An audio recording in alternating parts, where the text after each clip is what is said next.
The Thom Hartmann Program is brought to you in part by the Aiden Forecast, an investment newsletter with weekly updates of leading market indicators and a monthly deep dive into what the details of the economy and the markets mean for investors and retirees. On the web at aidenmarkets.com. Wines have some of the highest pesticide levels in our food chain. This hour brought to you by ecowine.com. Pesticide-free wines, organic wines, imported from France by the Organic Wine Company, ecowine.com. Hartmann Program is brought to you in part by Super Beets. Super Beets are sourced from non-GMO beets, and they're packed with dietary nitrates, helping to produce nitric oxide for more energy, stamina, and support for healthy blood pressure levels naturally. For more information, call 800-223-8242 or visit tomsbeets.com.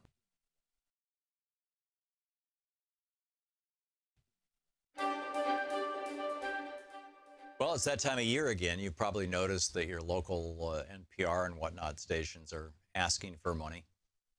This is the time, periodically throughout the year, when stations that are not supported by ExxonMobil and Koch Industries and British Petroleum and AT&T and Walmart, when companies that are not supported by these corporate Goliaths have to come to you and say, do you like this product? Do you like this network? Do you like the shows on this network? If so, will you help keep it on the air? It's really that simple. It's a fairly transactional process. And, if you like what you're getting from Free Speech TV, then help us keep this network going. And if not, then, well, I'm not sure why you're watching it. But please call 877-378. No, wait a second. What is that's. Oh, yeah. 877-378-8669. Got it right. For a minute there, I thought that was an advertiser. 877-378-8669. And you can make your contribution. We have a really cool set of premiums. This is because we're heading into the holiday season, and here it is, October? Yeah. No, September. It's September, and so, a couple more months, you got Christmas, and in those 3 months between now and Christmas, 3 or 4 months, whatever it is, you've got about a quarter of all your birthdays. And so if you already have any of these books, they are great gifts, absolutely great gifts. So anyhow, here's what we're offering and what Free Speech TV is offering to encourage you to help support this network. With a $60 gift, you get the Free Speech TV water bottle, plus the anti-Big Pharma money stamp from the Stamp Stampede from Ben Cohen's group.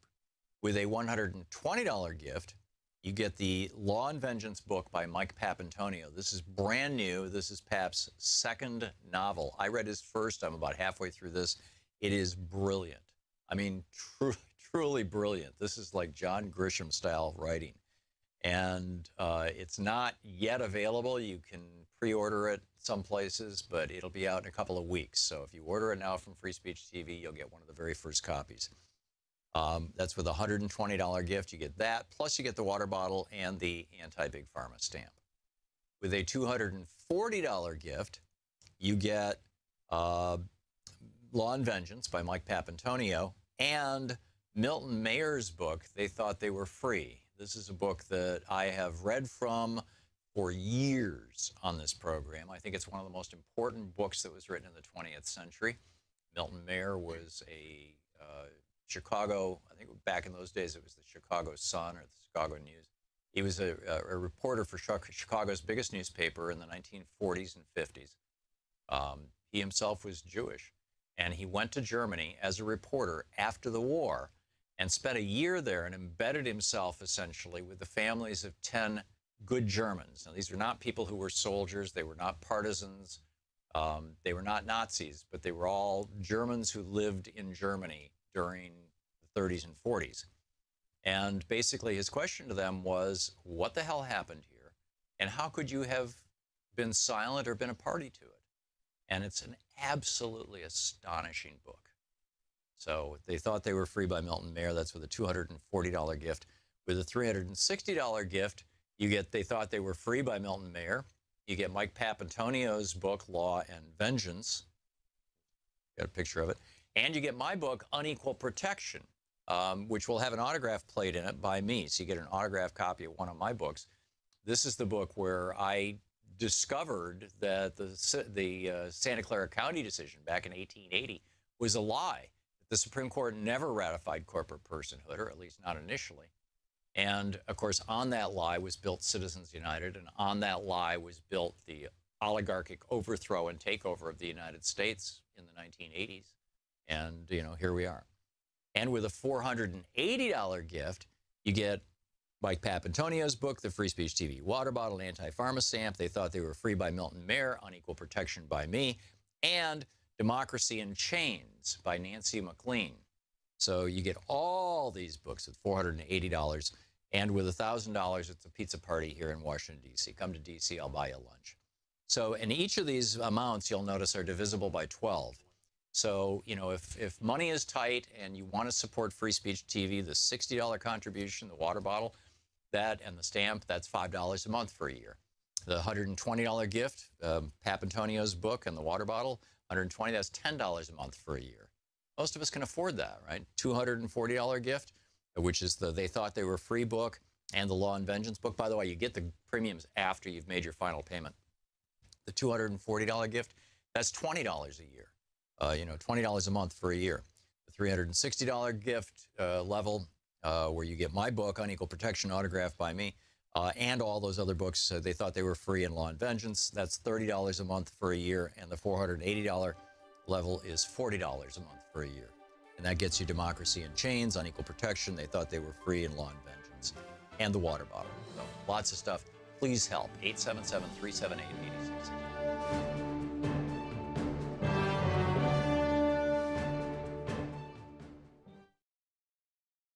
Program. Greetings, my friends, patriots, lovers of democracy, truth, and justice, and dryness, given this weekend. Believers in peace, freedom, and the American way. Welcome back. Thom Hartmann here with you. Not welcome. Welcome to our program. It's wow, what a weekend. Spent a lot of the weekend just watching disaster porn on TV. You know, the thing, I think the biggest takeaway, for me anyway, from this weekend was what Egberto Willies wrote in his headline over at Daily Kos, Political Malpractice Kills, and he says the perpetrator should be dealt with accordingly. He says, you know, we talk a lot about holding politicians accountable, and I'm talking specifically right now about people who are dead in Houston and in Florida, in Texas and in Florida, as a result of climate change-fueled storms that the governors of those states refuse to even acknowledge is happening. He goes on to write, politicians were not only made aware of the scientific evidence, they were handed a solution. This is about Houston, okay? Governor of Hurricane Harvey. In 1996, the governor of Texas was George Bush, an oil man who, gee, what a coincidence, didn't believe in global warming. And not only was, you know, obviously he knew about global warming, but, you know, lied about it. In a report dated May 1996, engineers for the Harris County Flood Control District concluded that the area's reservoir system was severely insufficient and imperiled thousands of properties, homes, and businesses. 1996, this is 21 years ago. The report's authors proposed to Governor Bush a $400 million fix, constructing a massive underground conduit that would carry water out of the reservoirs and into the Houston Ship Channel more quickly. Had their recommendations been heeded, the catastrophic flooding that struck Houston a week ago would have been greatly diminished, sparing thousands of homes from floodwaters. So there are people who have lost their homes and possibly people who are dead right now because George Bush said, there's no such thing as climate change. We don't have to worry about this report, and we're not going to spend $400 million to improve flood control in Houston. After all, in order to do that, we would have to tax, you know, wealthy people like my dad who maintains his residence here. Right. For tax purposes. He goes on to point out This is Egberto Willies over at Daily Kos. A drunk driver who gets into a fatal collision doesn't set out to kill anyone. If a gun owner drops his loaded weapon in a crowded restaurant and accidentally goes off and kills someone, even if he has no intention of killing someone, he's going to be charged with involuntary manslaughter. The engineer who builds a structurally defective bridge that falls and kills innocent victims never intended such an outcome. Doctor who makes a mistake that causes someone to die didn't do it on purpose. Yet every single one of those people can be prosecuted for negligence or even manslaughter. Why not our politicians? Especially when they do so knowingly. I mean, if you can demonstrate that they actually knew that their lack of action would lead to people dying, shouldn't we hold them accountable? Tim McCarthy and Lauren Gambino in New York and Washington writing for The Guardian. The headline, the Republicans who urged Trump to pull out a Paris deal are big oil darlings.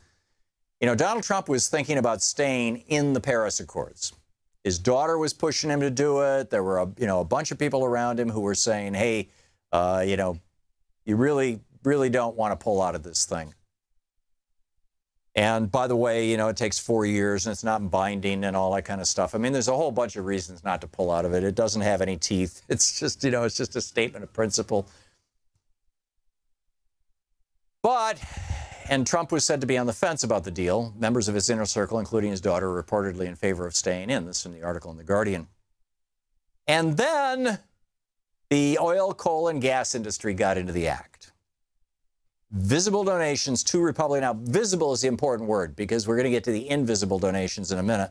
Visible donations to Republicans from those industries, oil, gas, and coal, exceeded donations to Republicans in the 2016 election cycle by a ratio of 15-1. That doesn't include the so-called dark money that Koch Industries and others use. At least $90 million in untraceable money has been funneled to Republican candidates from oil, gas, and coal interests in the last 3 election cycles. But this is the real shocking number. $10,649,284 was given to 22 senators over the past 3 election cycles. And when oil, gas, and coal needed those 22 senators, they said, how high? And they said, letter to Trump. And they wrote the letter.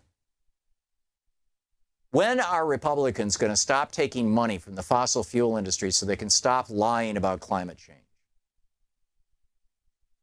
Any ideas? Any suggestions? It's just like, it seems like they are so addicted to fossil fuel money.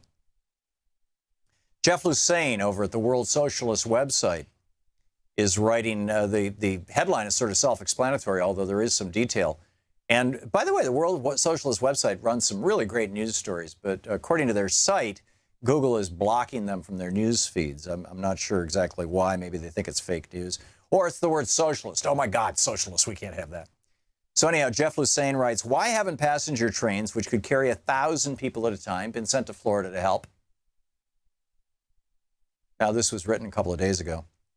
Prior to Hurricane Gustav in 2008, there was a small, successful example of this. 2,000 people were taken from New Orleans to Memphis, Tennessee on special trains.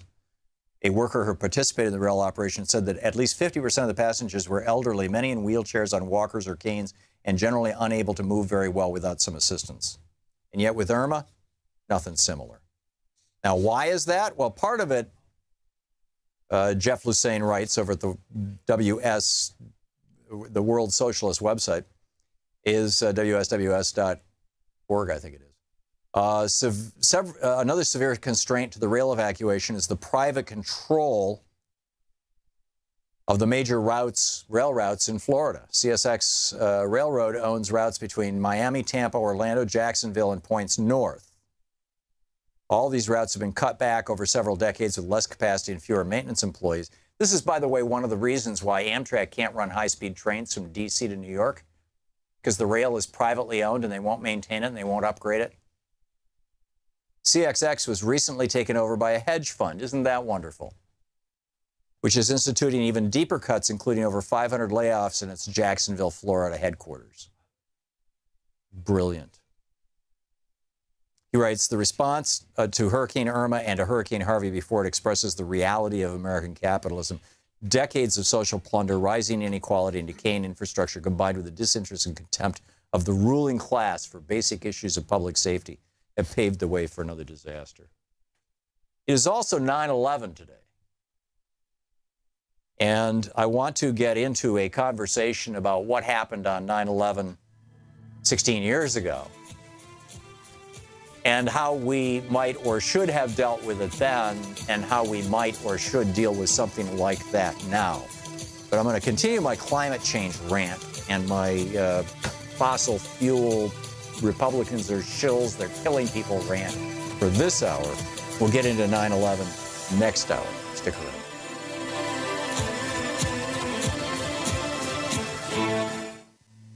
This is the Thom Hartmann Program. Back with your calls, my thoughts, and more of the news of the day. And boy, is there a pile of it as this hurricane now heads into Georgia.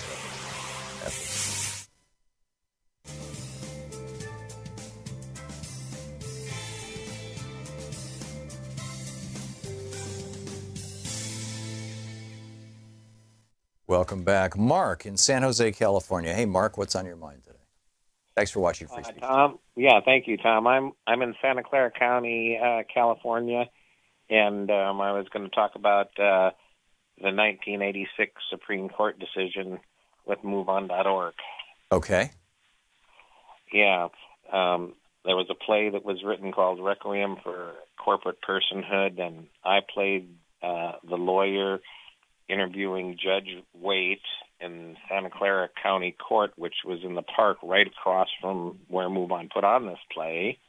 Really? And yeah. How can I get a copy of the script for that play? That sounds spectacular. Yeah. The copyright, it's very easy, and I'll leave it to your speaker. It's from a great professor called W.A. Barrett from San Jose State University, who wrote this for. How do you spell his last name? Barrett.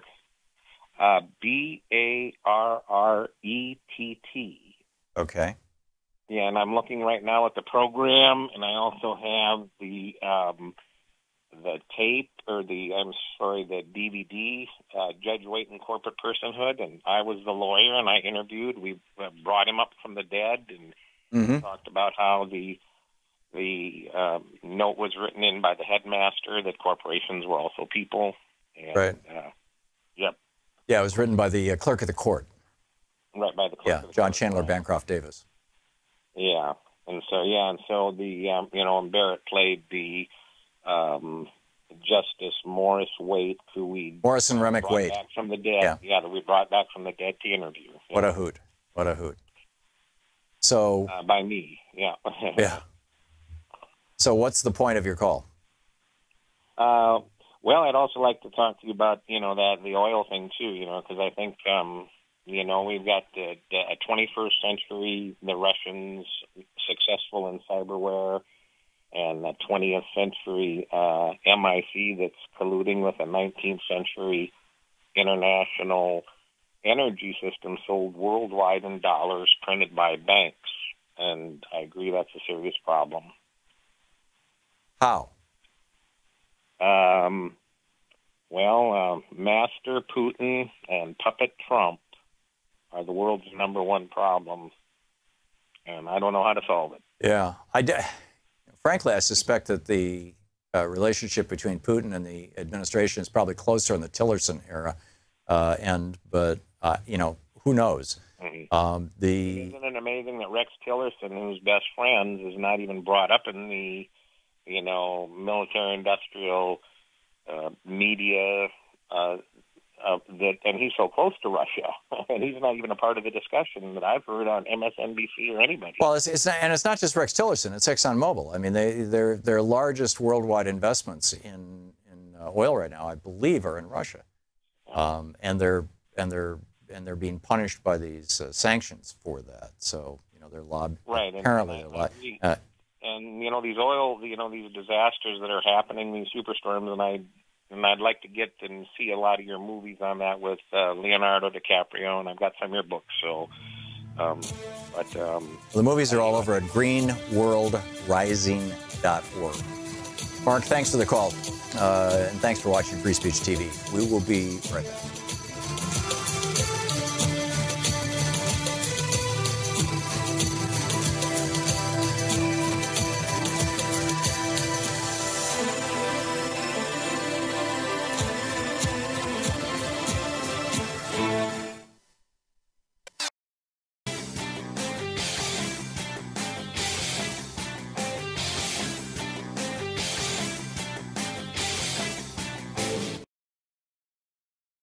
Hi there, I'm Marie with Free Speech TV. Your support, whether through giving donations, volunteering, or spreading the word about Free Speech TV, has made it possible for the only independent progressive news network to exist.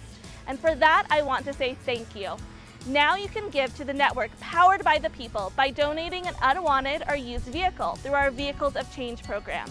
If you have an old car, RV, or even a motorcycle, Free Speech TV can use it to grow and thrive.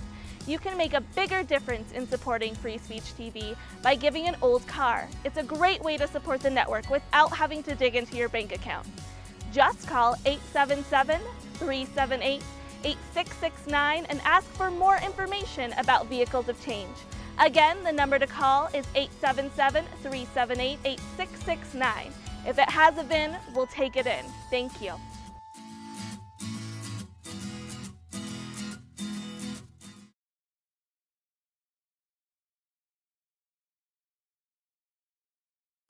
Okay, so here's another, I'm going to get back into this, should we prosecute politicians for malpractice or for lying to us? I realize there's no, to the best of my knowledge, there's no provision in law for this. And it's unlikely that our lawmakers are going to pass it. But maybe there's a way. But, for example, as I play this clip for you of this Republican member of Congress who was on Morning Joe this morning, he's essentially, his name is Mike McCall. He's a Republican from Texas. And he's essentially talking about how, when thousands of people are having a crisis, it actually is an important role of government to solve that problem for them, to help them through that crisis.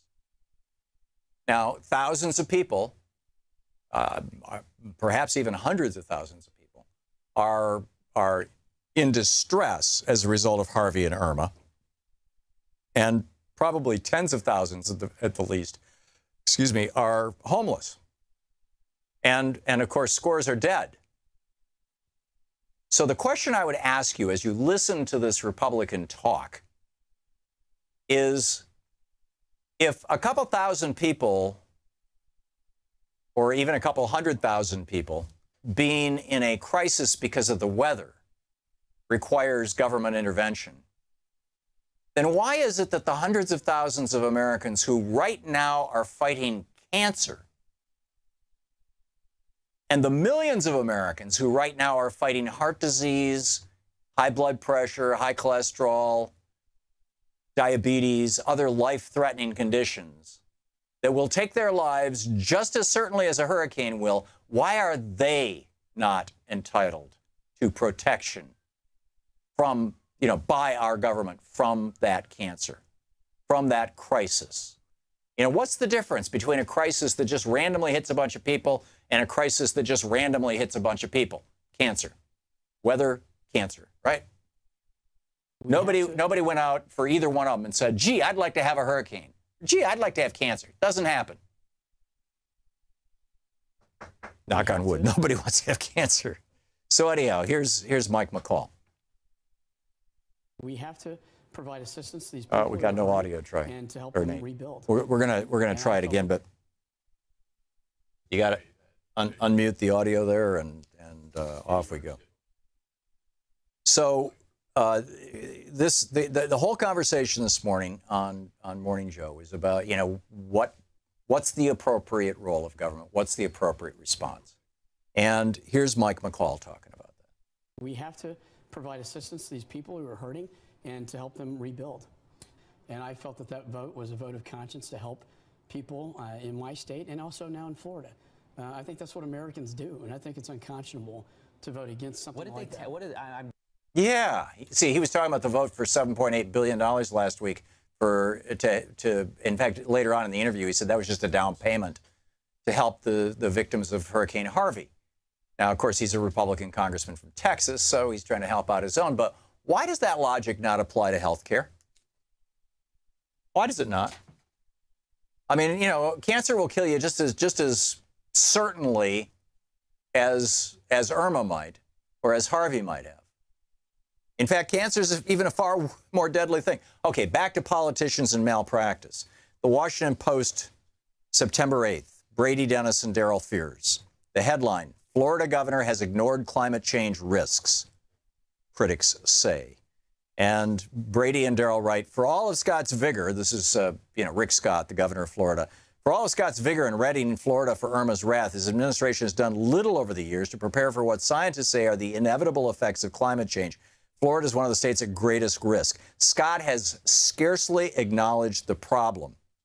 And his Republican-led legislature has shown little interest in funding projects to help the state adapt and become more resilient. Again, I would say this is because they're getting money from the Koch network. They're getting money from fossil fuel billionaires. They're getting money from ExxonMobil. They're getting money from Massey Energy. They're getting money from the coal companies, the gas company, BP, you name it. The science, Kathy Bauman McLeod, who is a conservation expert with Florida Energy and Climate Commission, said the science has been brought on a silver platter to Governor Scott, and he's chosen not to do anything about it. There is no state leadership on climate change in Florida, period. Scott was asked about it, and he simply said, I'm not a scientist. Harold Wanless, chairman of the University of Miami's Geological Science Department and an expert on sea level rise, said, we should be doing very serious planning, and it doesn't help when you have a governor and a president who are dismissing climate change. Scott's predecessor, Republican Governor Charlie Crist, described climate change as an existential threat to the state. When Charlie Crist was sworn in, who's, by the way, been a guest on this program several times, he's now a Republican congressman from Florida, he said, quote, I am persuaded that global climate change is one of the most important issues we will face this century. Now, not only did Rick Scott ignore things, but over at The Intercept, Ewine Higgins has a story. Scott took 6 years ago, took an action. He actually did something. Here's what he did. He cut funding for the state's water management districts in 2011, leading to staff reductions and less funding for ecosystem restoration projects. Now, what do ecosystem restoration projects do? They absorb water. Around the same time, Scott signed the state legislature's repeal of the state's 1985 growth management law, leading to a spike in development. What does that do? Covers up more ground that can absorb moisture, particularly in Florida, where the ground's very porous, covers it with concrete. So guess what? A little flood becomes a big flood. The changes to state priorities around development over Florida's wetlands came during a period of few major hurricanes, they note in the article. It's particularly interesting. And then they say until 2011, Florida's water management districts were run by regulators and scientists. But Scott's order to cut funding by $700 replaced them with developer-friendly lawyers and business people. Brilliant. Brilliant. You're listening to the Thom Hartmann Program. Call 202-808-9925. As Joan McCarter says over at Daily Kos, Republicans' refusal to govern is destroying everything.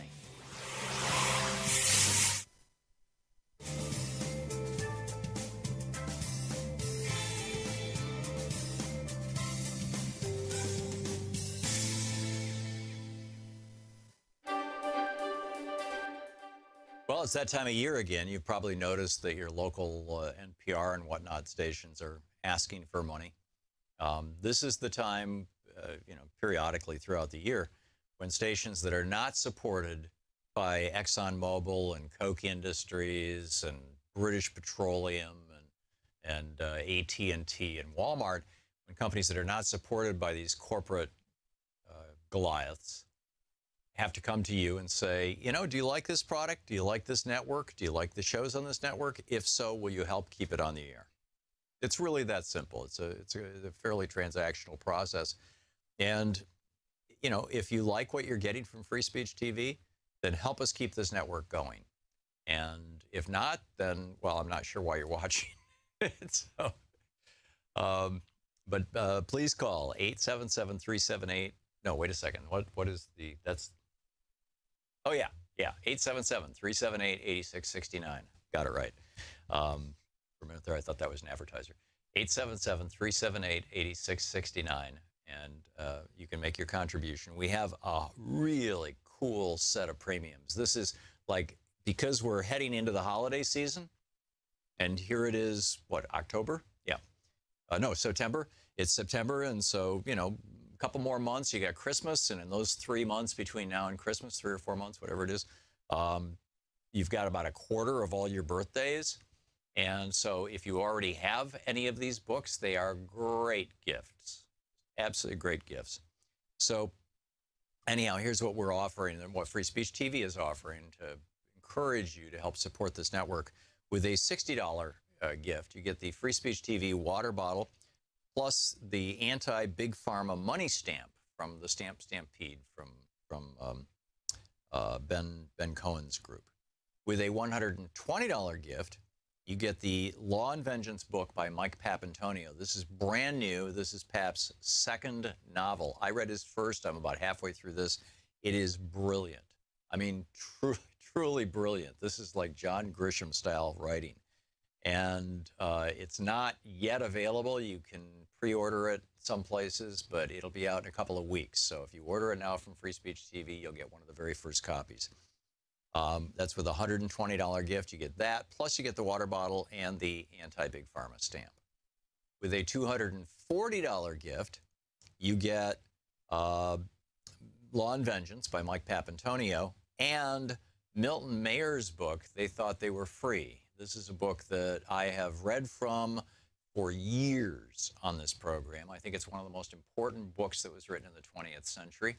Milton Mayer was a Chicago, I think back in those days it was the Chicago Sun or the Chicago News. He was a reporter for Chicago's biggest newspaper in the 1940s and 50s. He himself was Jewish, and he went to Germany as a reporter after the war and spent a year there and embedded himself essentially with the families of 10 good Germans. Now, these were not people who were soldiers. They were not partisans. They were not Nazis, but they were all Germans who lived in Germany during the 30s and 40s. And basically his question to them was, what the hell happened here? And how could you have been silent or been a party to it? And it's an absolutely astonishing book. So They Thought They Were Free by Milton Mayer. That's with a $240 gift. With a $360 gift, you get They Thought They Were Free by Milton Mayer. You get Mike Papantonio's book, Law and Vengeance. Got a picture of it. And you get my book, Unequal Protection, which will have an autograph plate in it by me. So you get an autographed copy of one of my books. This is the book where I discovered that the Santa Clara County decision back in 1880 was a lie. The Supreme Court never ratified corporate personhood, or at least not initially. And, of course, on that lie was built Citizens United, and on that lie was built the oligarchic overthrow and takeover of the United States in the 1980s. And, you know, here we are. And with a $480 gift, you get Mike Papantonio's book, The Free Speech TV Water Bottle, Anti-Pharma Stamp, They Thought They Were Free by Milton Mayer, Unequal Protection by me, and Democracy in Chains by Nancy McLean. So you get all these books at $480, and with $1,000, it's a pizza party here in Washington, D.C. Come to D.C., I'll buy you lunch. So, and each of these amounts, you'll notice, are divisible by 12. So, you know, if money is tight and you want to support Free Speech TV, the $60 contribution, the water bottle, that and the stamp, that's $5 a month for a year. The $120 gift, Papantonio's book and the water bottle, $120, that's $10 a month for a year. Most of us can afford that, right? $240 gift, which is the They Thought They Were Free book and the Law and Vengeance book. By the way, you get the premiums after you've made your final payment. The $240 gift, that's $20 a year. You know, $20 a month for a year. The $360 gift level, where you get my book, Unequal Protection, autographed by me, and all those other books. They Thought They Were Free in Law and Vengeance. That's $30 a month for a year, and the $480 level is $40 a month for a year. And that gets you Democracy in Chains, Unequal Protection, They Thought They Were Free in Law and Vengeance, and the water bottle. So lots of stuff. Please help. 877-378-86.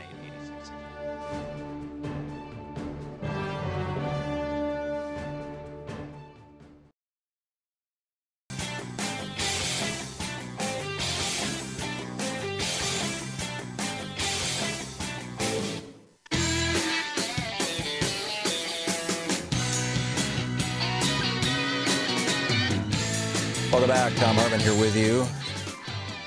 And let's see here. Oh, yeah. Okay, let's pick up some phone calls. Jeff in San Francisco. Hey, Jeff, what's on your mind? Oh, Jeff. Let's try Jared in Downington, Pennsylvania. Hey, Jared, what's on your mind today? Hello, Tom. I want to talk about the 16-year anniversary of 9/11 and the aftermath effects.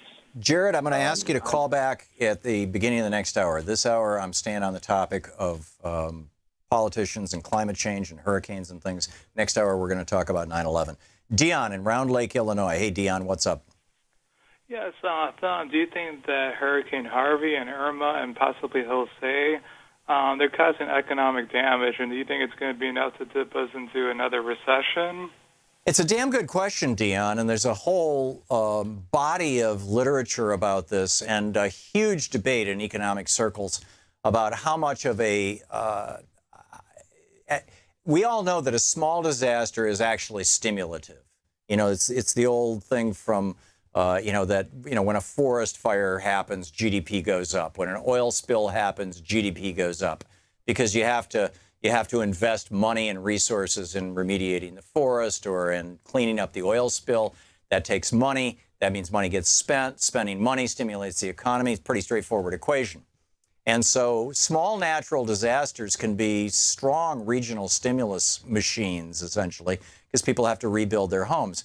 But as we saw after Hurricane Katrina back in 2005, the demand for both labor and for materials was so great that it led to a lot of exploitative labor practices and a huge encouraging, shall we say, of illegal immigration to work in New Orleans.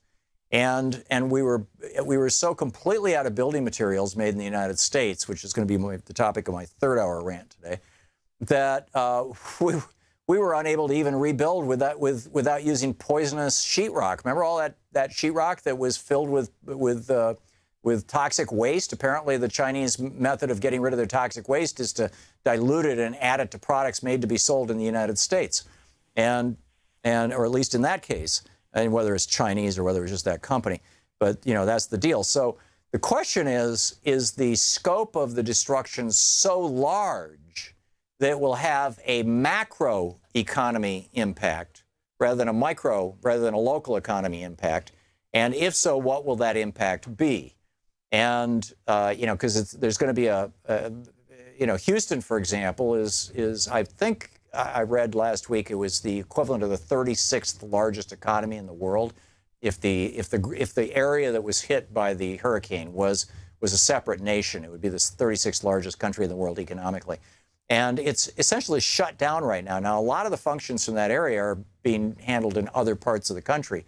Particularly with the internet and whatnot, I suppose that's the good news.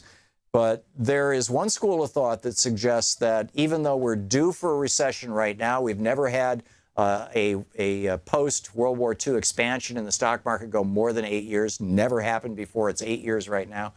That it could be that the demand for products and services that will be created in the rebuilding in Florida, South Georgia, and Texas will actually stimulate the economy and buy us a few more years of good economic growth. Or there are folks who are suggesting that no, when you have major economic dislocations, and the classic example of this is the Arab oil boycott of the late 60s and early 70s. There were two major Arab oil boycotts of the United States when we supported Israel against the Arab countries.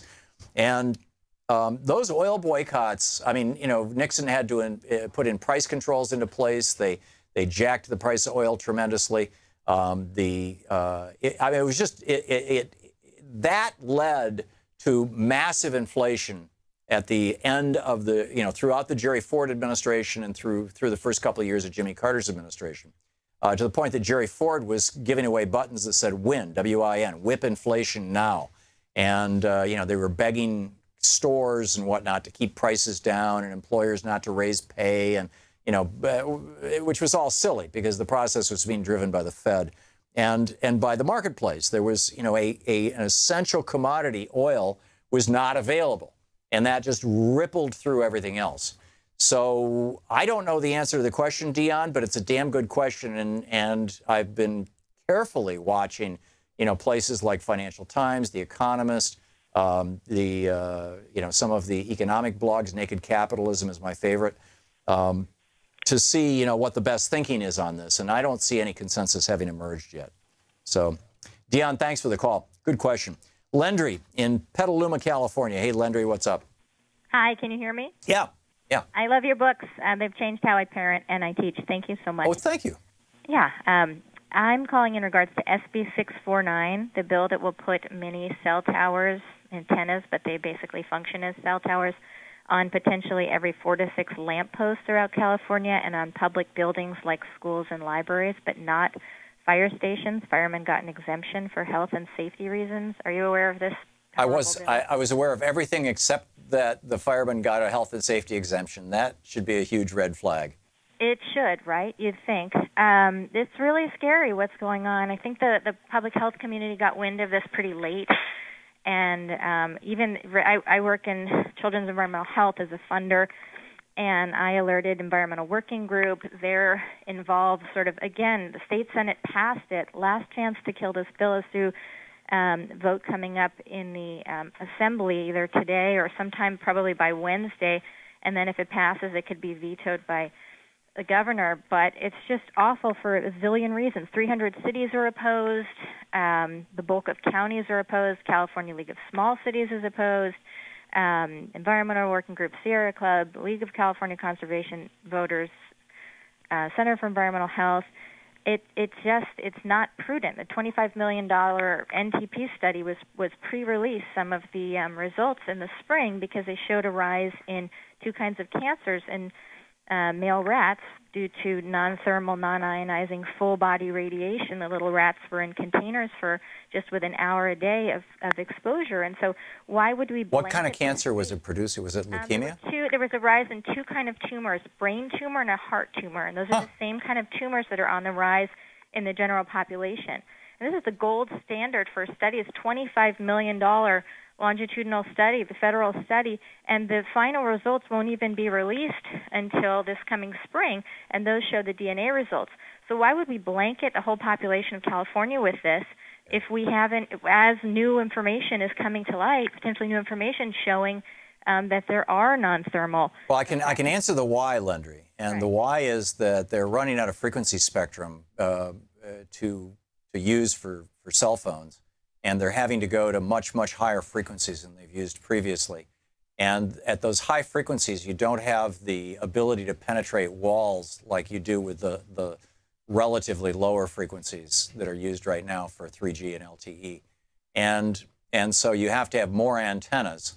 I believe you can, if you're doing more antennas, you can do lower power, which was supposed to be the selling point for this. But I don't disagree with you that we really should be this should be science-based, not just the economics of the cell phone industry. Right. There have been no health and safety studies. We know the FCC doesn't regulate this. It's just scary, and the vote is happening this week, so I hope people in California can call your state assemblyman and ask them to vote no on this bill, join the AARP, the California League of Small Cities. At least maybe there is a solution, but this Has any other state done this? Say it again? Has any other state done this? Ohio tried, and it's still in the courts. I see. But the move is to push it fast and furious before the science comes out. That's my understanding, because there's a lot of money involved. Sure. Yeah, absolutely. I guarantee you that. I know that for a fact. Lendry, thanks for the heads up on that. Let me dig into it, and maybe I can do a riff on it someday this week. Thank you. Bill in Black Springs, Arkansas. Hey, Bill, what's on your mind today? Hey, how's it going? Good. Can you hear me all right? Just fine. Great. Yeah, we have a real problem. If we're going to spend billions of dollars in insurance or whatever after storms like this, we need to redo the infrastructure in a way that we can deal with water, even if it's running water systems next to the interstates or whatever, refill the aquifers, regreen the West, suck a bunch of carbon out of the air. We have a real problem with climate instability, and if we allow it to continue, it's going to be so far out of hand, we just will not be able to do it. Yeah. No, we need thousands of micro hydro systems in every county and every state, small ones, not giant dams like Three Rivers or the other ones that cause earthquakes, but just thousands of them. Permaculture projects, get rid of the chemical agriculture, constructed wetlands to clean everything before it gets to the ocean and makes giant dead spots like that one in the Gulf? Yep. Yeah, it's amazing if you look back to the technologies that we used, 80 or 100 years ago. My wife's grandmother owned a 100-acre farm in Michigan, and Louise spent her summers on Grandma's farm growing up. And Grandma she died at 97, just, a decade or so ago. I got to know her pretty well. And Grandma did not have any idea what organic farming was. But that's what she did. She, she had that farm through the Great Depression. During the Great Depression, once a year, she would buy 2 dresses, some Sears, 5 pounds of sugar, and 5 pounds of salt. And that was it. And everything else they grew, and like I said, she lived to 97. She ate a completely 100% natural foods organic diet that she grew herself. And the soil was absorbing water. You're right, Bill. And just simple practices, very straightforward stuff that actually produces a lot of food. Thanks, Bill. You're listening to Thom Hartmann. Visit thomhartmann.com for audio and video archives. Back with more of your calls right now.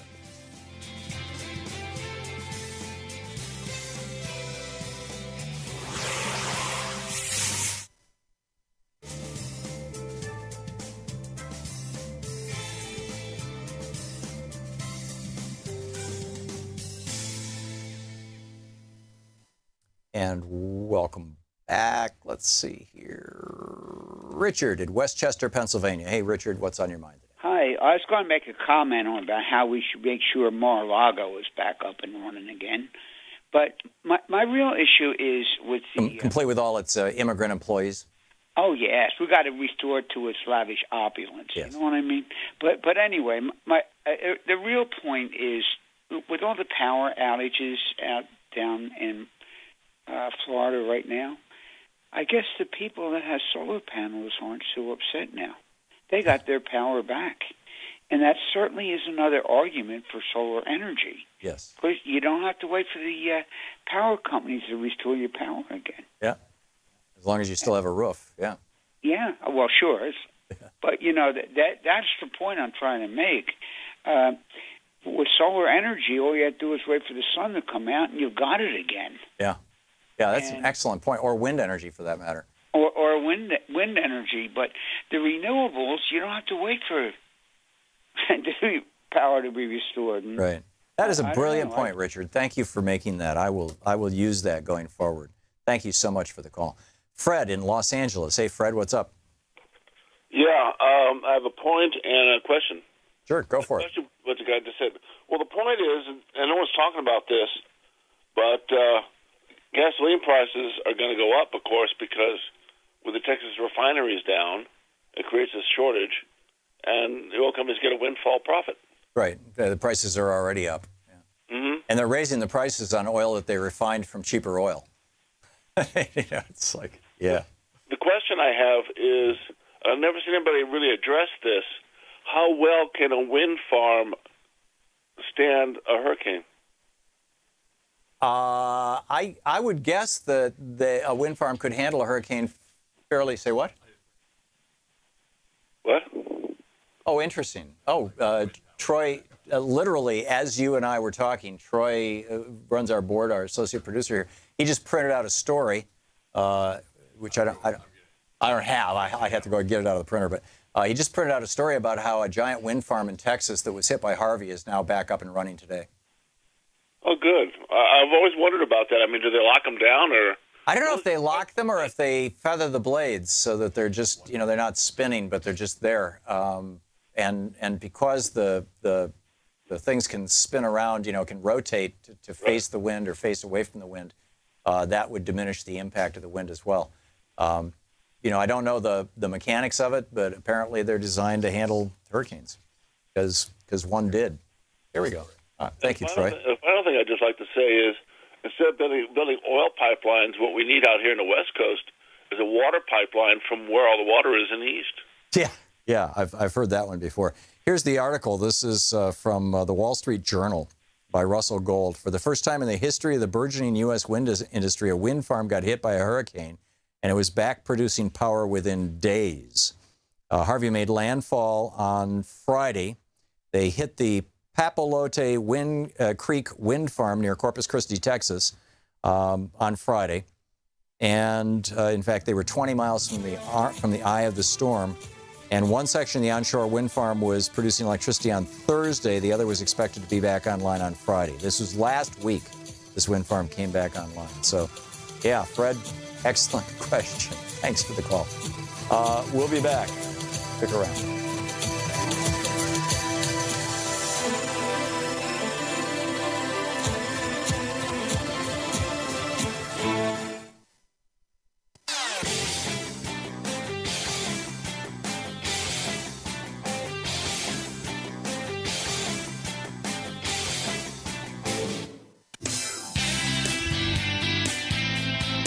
Welcome back. Thom Hartmann here with you, and on the line with us is Ben Cohen, co-founder of Ben & Jerry's Ice Cream, the chief stamper with the Stamp Stampede, stampstampede.org, and Stamp Stampede or at Yo Ben Cohen. Hey, Ben. What's happening, Tom, baby? Hey, it's great to see you again. So what's the latest with the Stamp Stampede? The latest with the Stamp Stampede is that big pharma bribes, drug prices rise, stamp money out of politics, and there you have it. Do you see it? Big pharma bribes, drug prices rise. Yeah, brilliant, Ben. That's great. Yeah. Because we're working with Free Speech TV. They're focused on getting drug prices to a reasonable level instead of being the outrageously ridiculous things they are. And the way we're going to do that is by stamping money out of politics. And, you know, what can I say? I'm psyched because I'm stamping my head off, balls off, ears off, I'm stamping everything off. Okay. So if people, for people who haven't seen these clips of you and I doing this before, can you just really give a real quick summary of exactly what it is you're doing, what these stamps are, where they come from, and how people can get them? Well, there's now over 75,000 people that have joined the Stampede and gotten rubber stamps that are designed to be stamped on paper currency. Which is not illegal, by the way. Not illegal, slightly subversive, but totally legal. And it's incredibly effective. It's a protest. It's a demonstration against big money in politics. And every bill that you stamp gets seen by 875 people once you put it into circulation by spending it to buy whatever you want to buy. Wow. And it's amazing. I mean, more and more people are finding these things all around the place. And, money in politics is kind of the gateway drug of the corruption of our political process. And in order to get anything that we want, in order to get decent health care, in order to get reasonable drug prices, in order to get decent education, in order to get a banking system that's not exploiting all of us, the first thing we got to do is get money out of politics. I agree. That's the original sin. Yeah, that's the thing that they all have in common. And, demonstrations in terms of showing up in person, particularly showing up in person to your congressperson's office. I mean, those are incredibly important and effective. But the beauty of stamping money is that you can do it anywhere, anytime, and it's lasting. The average stamped dollar stays in circulation for 2.5 years. Wow. And it's cumulative. It builds up along with those people that started stamping 3-4 years ago. Right. So it's one of those disruptive ways of making your voice heard.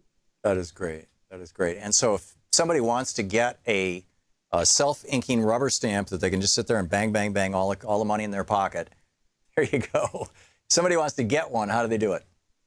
They go to stampstampede.org and just click on get a stamp. And cool. We'll send you one. Stampstampede.org. Very, very straightforward. And what stamps do you have now? We've got Stamp Big Money Out of Politics. We've got Not to Be Used for Bribing Politicians. And the big one that we're doing now in our promotion with Free Speech TV is big pharma bribes, drug prices rise. Right. And I should add that with every level of donation to Free Speech TV this week, you get one of these stamps. So this is a really cool thing. Ben, I was reading a story on the air a little earlier about 22 Republican senators who wrote a letter to Donald Trump when he was thinking about not pulling out of the Paris Accords. His daughter was leaning on him fairly heavily. Al Gore met with him. Leo DiCaprio met with him. He was apparently actually considering staying in the Paris Accords. These 22 Republican senators wrote him a letter saying, do it now, damn it, do it. And it turns out that those 22 senators got over $10 million in known visible contributions. And apparently the industry spent over $90 million, 15-to-1 Republicans to Democrats, buying other members of Congress, possibly these same guys. None of those people took a dollar bill. They all got, digital zeros. How do we echo this from the average person who gets a dollar bill to somebody like, a Republican senator who doesn't even carry money in his pocket because he's got a man who does that for him? Well, the big thing, any major change that's happened in our society, getting women the right to vote, passing the Voting Rights Act, gay rights, any of those major things have been the result of grassroots efforts by the people making visual demands of Congress. And that's what we've got to do. And that's what the stampede is. You don't need to actually have the congressperson get one of these dollars. You just have to have the whole society making their voice heard and protesting. And that's what causes Congress to act. Yeah. And so your hope is, and I'm wondering, your hope is that people will see these dollar bills and will be inspired to become activists. Do you have any evidence that it's working? Well, we've got people that are reporting finding stamped bills increasingly around the country. We have a map of stamped bills on our website, and it's just all, it's totally filled up with red dots. And we know that since this campaign began, and, you should understand that, the stampede is one part of this movement. There's many organizations that are working to get money out of politics. But since this movement has began, there's 19 states now that have voted in favor of a constitutional amendment to get money out of politics. Many states have passed state-based legislation to support small donor financing. Yeah, it's great stuff. Ben, we're out of time, but thanks so much for being with us. Ben Cohen. All right. StampStampede.org. Get your stamp now. You're listening to Thom Hartmann.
The Thom Hartmann Program is brought to you in part by the Aiden Forecast, an investment newsletter with weekly updates of leading market indicators and a monthly deep dive into what the details of the economy and the markets mean for investors and retirees. On the web at aidenmarkets.com.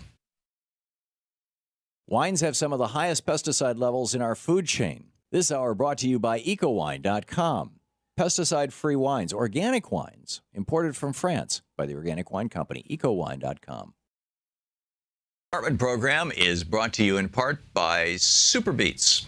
Super Beets are sourced from non-GMO beets, and they're packed with dietary nitrates, helping to produce nitric oxide for more energy, stamina, and support for healthy blood pressure levels naturally.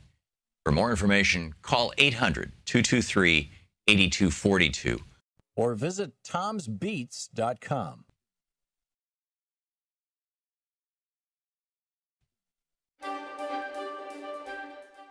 Well, it's that time of year again. You've probably noticed that your local NPR and whatnot stations are asking for money. This is the time, periodically throughout the year, when stations that are not supported by ExxonMobil and Koch Industries and British Petroleum and AT&T and Walmart, when companies that are not supported by these corporate Goliaths have to come to you and say, do you like this product? Do you like this network? Do you like the shows on this network? If so, will you help keep it on the air? It's really that simple. It's a fairly transactional process.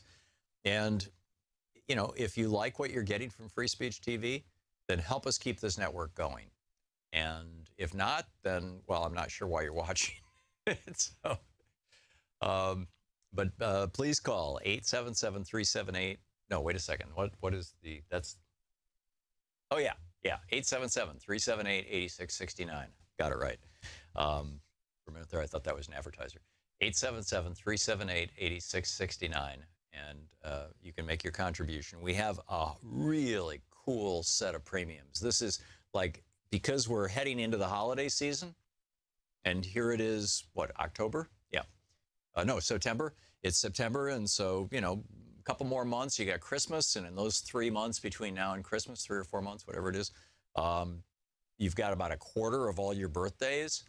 And so if you already have any of these books, they are great gifts, absolutely great gifts. So anyhow, here's what we're offering and what Free Speech TV is offering to encourage you to help support this network. With a $60 gift, you get the Free Speech TV water bottle, plus the anti-Big Pharma money stamp from the Stamp Stampede from Ben Cohen's group. With a $120 gift, you get the Law and Vengeance book by Mike Papantonio. This is brand new. This is Pap's second novel. I read his first. I'm about halfway through this. It is brilliant. I mean, truly brilliant. This is like John Grisham style writing. And it's not yet available. You can pre-order it some places, but it'll be out in a couple of weeks. So if you order it now from Free Speech TV, you'll get one of the very first copies. That's with a $120 gift. You get that, plus you get the water bottle and the anti-Big Pharma stamp. With a $240 gift, you get Law and Vengeance by Mike Papantonio and Milton Mayer's book, They Thought They Were Free. This is a book that I have read from for years on this program. I think it's one of the most important books that was written in the 20th century. Milton Mayer was a Chicago, I think back in those days it was the Chicago Sun or the Chicago News. He was a reporter for Chicago's biggest newspaper in the 1940s and 50s. He himself was Jewish, and he went to Germany as a reporter after the war and spent a year there and embedded himself essentially with the families of 10 good Germans. Now, these are not people who were soldiers. They were not partisans. They were not Nazis, but they were all Germans who lived in Germany during the 30s and 40s. And basically his question to them was, what the hell happened here? And how could you have been silent or been a party to it? And it's an absolutely astonishing book. So They Thought They Were Free by Milton Mayer. That's with a $240 gift. With a $360 gift, you get They Thought They Were Free by Milton Mayer. You get Mike Papantonio's book, Law and Vengeance. Got a picture of it. And you get my book, Unequal Protection, which will have an autograph plate in it by me. So you get an autographed copy of one of my books. This is the book where I discovered that the Santa Clara County decision back in 1880 was a lie. The Supreme Court never ratified corporate personhood, or at least not initially. And, of course, on that lie was built Citizens United, and on that lie was built the oligarchic overthrow and takeover of the United States in the 1980s. And, here we are. And with a $480 gift, you get Mike Papantonio's book, The Free Speech TV Water Bottle, Anti-Pharma Stamp, They Thought They Were Free by Milton Mayer, Unequal Protection by Me, and Democracy in Chains by Nancy McLean. So you get all these books at $480, and with $1,000, it's a pizza party here in Washington, D.C. Come to D.C., I'll buy you lunch. So, and each of these amounts, you'll notice, are divisible by 12. So, you know, if money is tight and you want to support Free Speech TV, the $60 contribution, the water bottle, that and the stamp, that's $5 a month for a year. The $120 gift, Papantonio's book and the water bottle, $120, that's $10 a month for a year. Most of us can afford that, right? $240 gift, which is the They Thought They Were Free book and the Law and Vengeance book. By the way, you get the premiums after you've made your final payment. The $240 gift, that's $20 a year. You know, $20 a month for a year. The $360 gift level, where you get my book, Unequal Protection, autographed by me, and all those other books. They Thought They Were Free in Law and Vengeance. That's $30 a month for a year, and the $480 level is $40 a month for a year. And that gets you Democracy in Chains, Unequal Protection, They Thought They Were Free in Law and Vengeance, and the water bottle. So lots of stuff. Please help. 877-378-8660.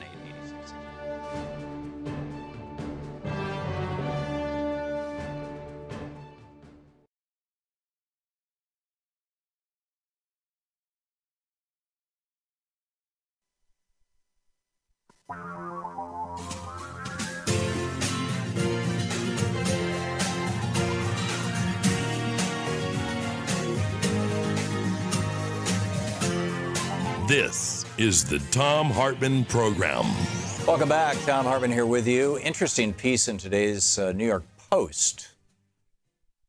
Oddly enough, you know, the New York Post is owned by Rupert Murdoch, and Murdoch's Fox News was 7% owned by a Saudi prince, although, in fact, I believe it was Prince Bandar, you know, the good buddies with the Bush family. No, it was Talwal. Yeah.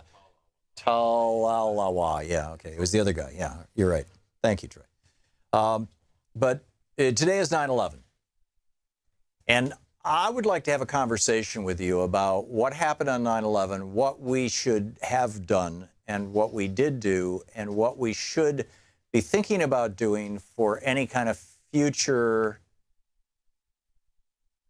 large-scale terrorist attack. What do we do the next time our country is hit? And, you know, I say that not with absolute assurance that our country will be hit again, but we have made so many enemies around the world in the last 16 years. We have behaved so badly. We have illegally tortured people. We have illegally kidnapped people. We have illegally killed people, both in Guantanamo Bay and on the ground, whether it's a wedding party with a drone strike or whether it's, you know, somebody being tortured to death down in Gitmo.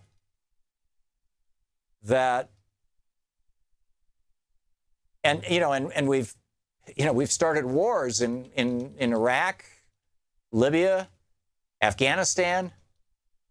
Arguably, you know, we rhetorically supported a political overthrow in Egypt that has led to a highly repressive right-wing, you know, strongman government. We've supported the hardcore right-wing strongman government in Turkey, Erdogan, El-Sisi in Egypt. We've screwed up a lot since 9/11. We have screwed up a lot of the world, and not for any specific interest. It's not like, you know, there were essential minerals at stake or more importantly, frankly, essential principles at stake.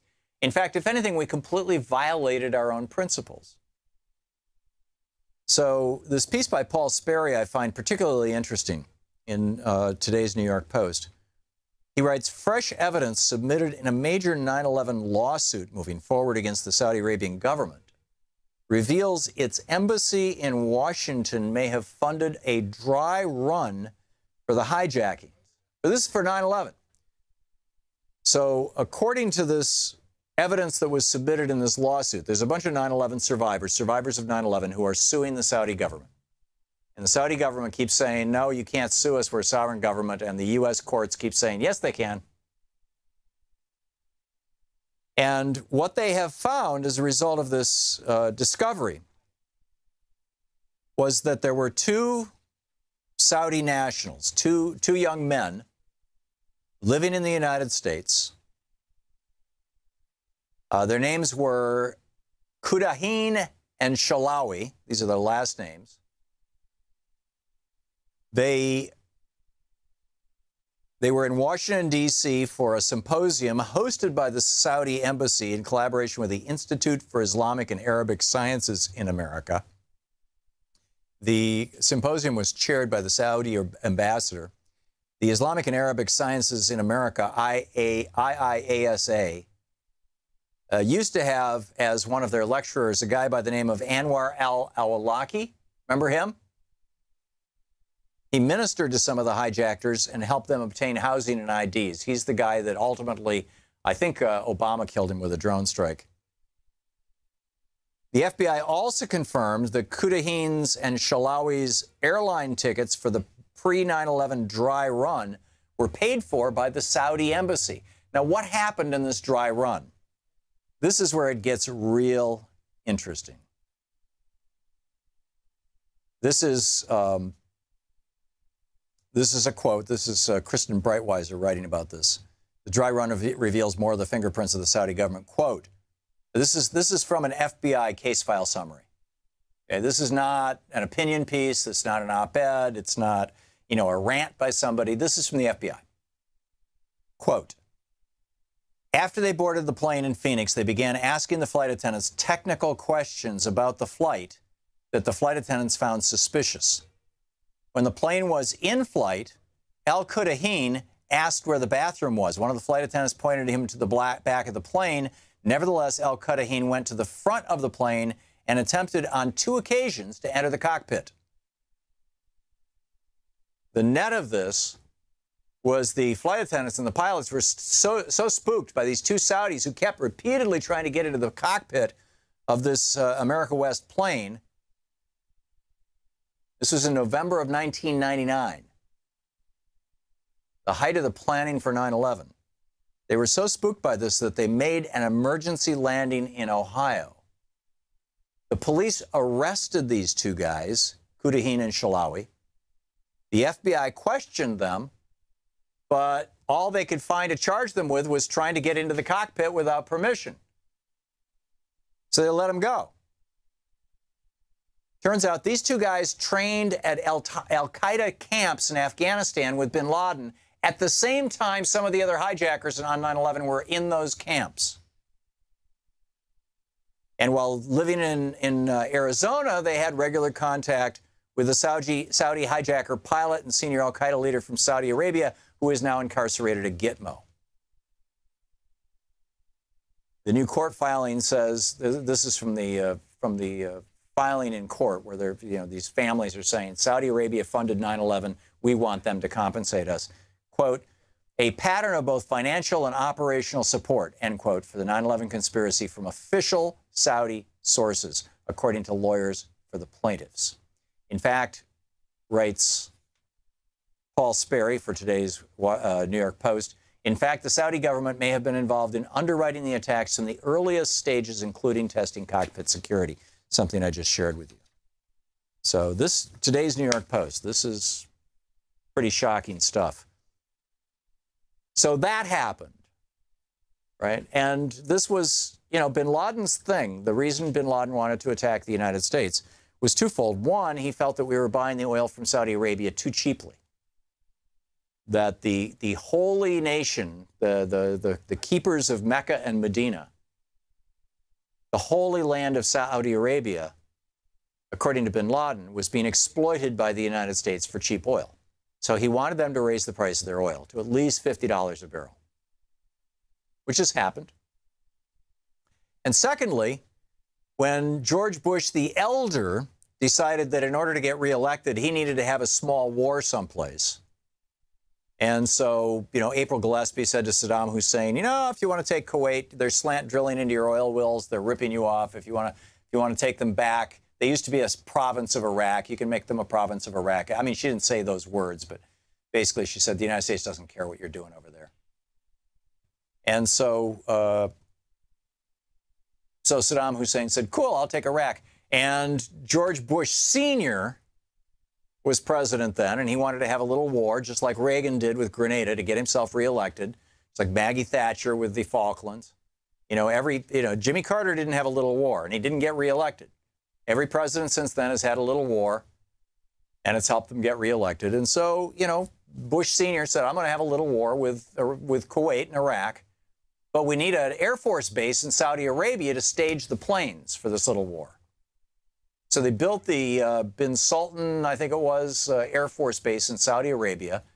And this was the second thing that so insanely pissed off Osama bin Laden, that in the Holy Land of Saudi Arabia, in his holy land, there were men drinking alcohol and watching pornography and women driving cars and showing their elbows.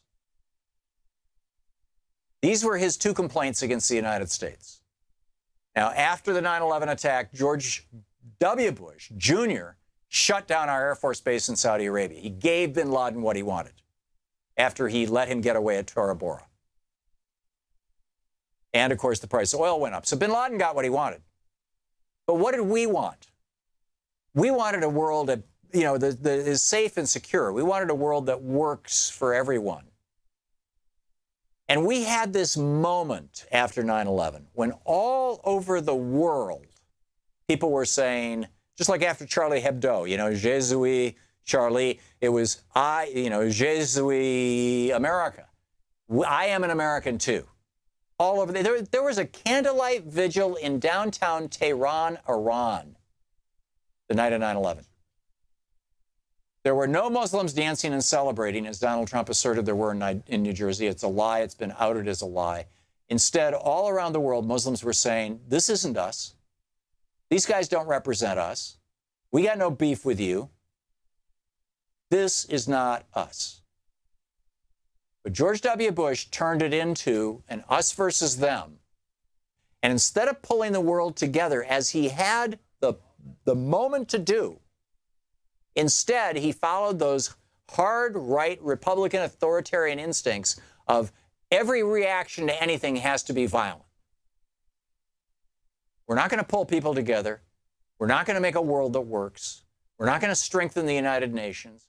We're not going to declare these guys international criminals and have all the police agencies of the world look after them. When Mullah Omar, who was running Afghanistan at the time as the head of the Taliban, offered to arrest bin Laden and turn him over to a third country for prosecution, George W. Bush said, no, we'd rather bomb the crap out of your country, which is what he did. Bush completely blew it, as did the neocons in both parties, frankly. I mean, only Barbara Lee voted against the resolution to go into Afghanistan in the House. Bush completely blew this thing, as did the neocons. And they had been pushing for it like hell. I mean, the Project for a New American Century, we need to attack Iraq. Right, this was in 1996, or 7, as I recall. And Jeb Bush signed that, and Don Rumsfeld signed that, and it was Paul Wolfowitz. It was a rogues gallery of right-wing wackadoodles. And the world is less safe, and we are less safe as a result of Bush and the authoritarians' response to that. Not only are we less safe, we have lost many of our freedoms and many of our liberties. Not as a result of the 9/11 attack, but as the result of the way that Republicans and neoconservative Democrats reacted to it. And it's time for us to own up to that, to acknowledge that, to say, we really blew this big time, and we need to fix it. This is the Thom Hartmann Program. I'll be back with more of my rants and your calls on 9/11, right after this on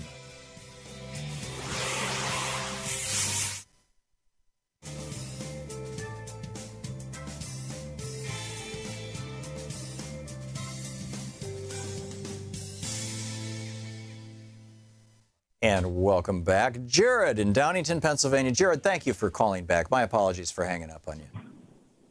No, that's okay. I understood you were talking about climate change, and that is a very important issue. But this is also another really important issue, is the issue of war. And Honestly, I agree with pretty much everything you're saying. I think Bush, they knew that there was an attack coming. I mean, that's not even up for debate anymore. What they teach us in this history classes now. I mean, the August memo, bin Laden to strike the U.S. Yeah, that was August 6th of 2001. Exactly, and it was leaked in 2002. It's kind of amazing that Bush was even reelected. And then you had, on September 10th, they were plotting to attack the Pentagon, according to the UK Guardian, which was released in 2004. Right, and Israel and Russia both also warned us, and I think maybe the French had too. Yeah, it was. So what did Bush do? He knew an attack was coming. I don't think he knew exactly where or when, but he knew, broadly speaking, the dimensions of, Upper East Coast sometime this late summer. And so what did he do? He went to Texas for the longest presidential vacation in the history of presidential vacations, all the way back to George Washington. And then when the attack still didn't happen, and he couldn't justify a fifth week at hiding out in Crawford, Texas, he, instead of going to Washington, D.C., sent his wife back to D.C., but he went to Florida and had his brother lock down the whole state, and then, sat with a classroom of 2-year-olds reading My Pet Goat upside down. I don't think it was upside down, but whatever. And I can read upside down. I'm not sure George W. Bush can. And I think he was scared. He knew something terrible was going to happen in New York and D.C. What do you think, Jared? Yeah, I pretty much agree. I mean, this entire series of, it's just like Pearl Harbor. I mean, we all knew that FDR knew there was an attack coming. I mean, they had oil embargoed Japan. We had, we had declared Germany, the naval ships, the U-boats in the Atlantic in September, that basically we're going to shoot any German ship we see. I mean, all these, pretty much every war we've ever fought, it's like there hasn't really been a attack on us per se. Everything's been provoked. And another thing that you brought up about Osama bin Laden was that he brought up our support for Israel. And Osama bin Laden wasn't a stupid man. He used to read Noam Chomsky. He wasn't dumb. And he said, you're supporting Israel, you're hurting the Palestinians, and, if this insane concept of our just slavish, kind of foreign policy towards Israel and Saudi Arabia is literally killing millions of people worldwide. And now Netanyahu and the Saudis have become good buddies. It's like they're both right-wing administrations. Yeah. Well, right-wing authoritarians have a lot more in common than, left-wing, countries or just, and democracies, yeah. Jared, thank you for the call. Excellent points all. We will be back in just a moment. Stick with us.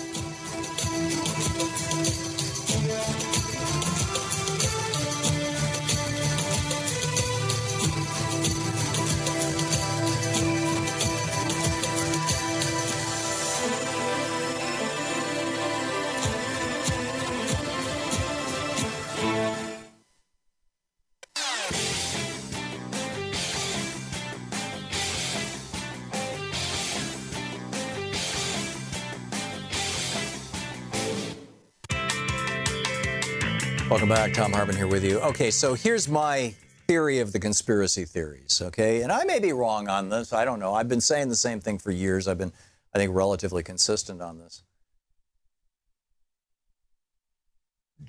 George W. Bush knew, in my opinion, almost certainly he knew when he became president that bin Laden was coming to get us. Sandy Berger, on this program, and I wish we had kept our archives and files, organized. I'm not one of those OCD neat freaks, and I really needed that because I interviewed Sandy Berger back, in 2003, 2004, right after, I interviewed him several times, in fact, and he was the national security advisor for Bill Clinton. And for that matter, I interviewed Al Gore about this too. He confirmed the same thing that Sandy Berger said. Sandy Berger met with Condoleezza Rice, Al Gore met with Dick Cheney, and Bill Clinton met with George W. Bush to kind of debrief them. And what Sandy Berger told me on this show, live and on the air, was that he told Condoleezza Rice, the number one thing you have to worry about is Osama bin Laden. He is coming to attack the United States. We tried to take him out in his terrorist training camp in Afghanistan with cruise missiles. This was in the late summer, early fall of the previous year of 1999. And you'll recall that the Republicans went to the floor of the House and ridiculed President Clinton for that, said he was trying to wag the dog. He was trying to distract us from Monica Lewinsky by throwing these missiles into bin Laden's camp. They missed bin Laden by 30 minutes, by the way. So Sandy Berger said, this is the thing that's coming. So Bush knew. In fact, he appointed Cheney the head of the anti-terrorism, the Counterterrorism Commission, which didn't meet until the first week of September. Keep in mind, he was sworn in as president January 20th of 2001. And that, just prior to that was when all these meetings happened. And, September was 9/11, that same year. So Bush knew that this was coming. So he goes down to Texas to hide in Crawford at his ranch because he doesn't want to be, there's a possibility the White House is going to be hit. I think the nature of the intelligence was something like big attack on New York and D.C. We don't know where, we don't know when, but it's coming. It's coming at the, sometime this summer or early fall. And we know that Israeli intelligence, Russian intelligence, British intelligence, French intelligence all informed the United States of the same thing. So Bush hides in Crawford, Texas, for the longest presidential vacation in history. And when the press starts making fun of it, he says, I can't do this anymore. But he's still afraid to go back to D.C. because he doesn't want to be in the White House when he gets hit by whatever they're going to hit us with. So instead, he goes to the state that his brother is running, Jeb, who had, jerry-rigged the vote so that George could become president. So he goes to Jeb's state. Jeb declares a state of emergency in Florida, locks down the whole state, so George will feel happy and safe. And George is sitting there reading My Pet Goat when 9/11 happens. And that long, awkward 7-minute pause, which should be played on television every year at this time, that happened because George W. Bush was realizing that everything he'd been told by Bill Clinton was right.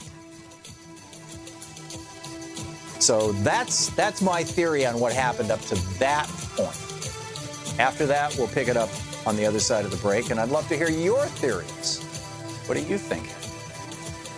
And then 9/11 happened, and then, of course, George W. Bush said, hey, I can make political hay out of this. He had been planning that since '99. You're listening to the Thom Hartmann Program. Call 202-808-9925. And we will play Cindy Sheehan for you after this.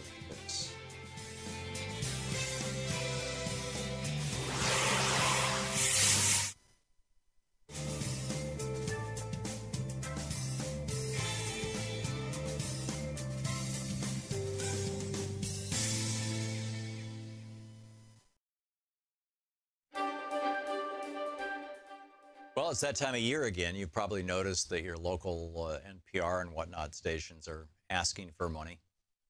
This is the time, periodically throughout the year, when stations that are not supported by ExxonMobil and Koch Industries and British Petroleum and AT&T and Walmart, when companies that are not supported by these corporate Goliaths have to come to you and say, do you like this product? Do you like this network? Do you like the shows on this network? If so, will you help keep it on the air? It's really that simple. It's a fairly transactional process. And, if you like what you're getting from Free Speech TV, then help us keep this network going. And if not, then, well, I'm not sure why you're watching. So, but please call 877-378. No, wait a second. What is that's. Oh, yeah. 877-378-8669. Got it right. For a minute there, I thought that was an advertiser. 877-378-8669. And you can make your contribution. We have a really cool set of premiums. This is like, because we're heading into the holiday season, And here it is, what, October? Yeah. No, September. It's September, and so, you know, a couple more months, you got Christmas, and in those 3 months between now and Christmas, 3 or 4 months, whatever it is, you've got about a quarter of all your birthdays. And so if you already have any of these books, they are great gifts, absolutely great gifts.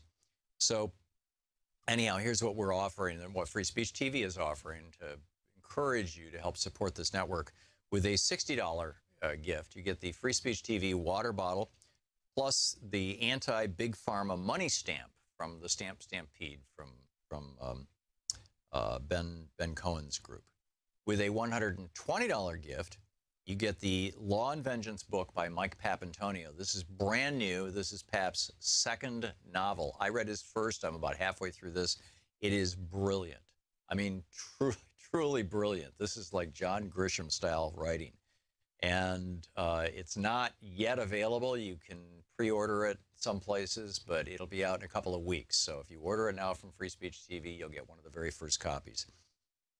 That's with a $120 gift. You get that, plus you get the water bottle and the anti-Big Pharma stamp. With a $240 gift, you get Law and Vengeance by Mike Papantonio and Milton Mayer's book, They Thought They Were Free. This is a book that I have read from for years on this program. I think it's one of the most important books that was written in the 20th century. Milton Mayer was a Chicago, I think back in those days it was the Chicago Sun or the Chicago News. He was a reporter for Chicago's biggest newspaper in the 1940s and 50s. He himself was Jewish, and he went to Germany as a reporter after the war and spent a year there and embedded himself essentially with the families of 10 good Germans. Now, these are not people who were soldiers. They were not partisans. They were not Nazis, but they were all Germans who lived in Germany during the 30s and 40s. And basically his question to them was, what the hell happened here? And how could you have been silent or been a party to it? And it's an absolutely astonishing book. So They Thought They Were Free by Milton Mayer. That's with a $240 gift. With a $360 gift, you get They Thought They Were Free by Milton Mayer. You get Mike Papantonio's book, Law and Vengeance. Got a picture of it. And you get my book, Unequal Protection, which will have an autograph plate in it by me. So you get an autographed copy of one of my books. This is the book where I discovered that the Santa Clara County decision back in 1880 was a lie. The Supreme Court never ratified corporate personhood, or at least not initially. And, of course, on that lie was built Citizens United, and on that lie was built the oligarchic overthrow and takeover of the United States in the 1980s. And, you know, here we are. And with a $480 gift, you get Mike Papantonio's book, The Free Speech TV Water Bottle, Anti-Pharma Stamp, They Thought They Were Free by Milton Mayer, Unequal Protection by me, and Democracy in Chains by Nancy McLean. So you get all these books at $480, and with $1,000, it's a pizza party here in Washington, D.C. Come to D.C., I'll buy you lunch. So, and each of these amounts, you'll notice, are divisible by 12.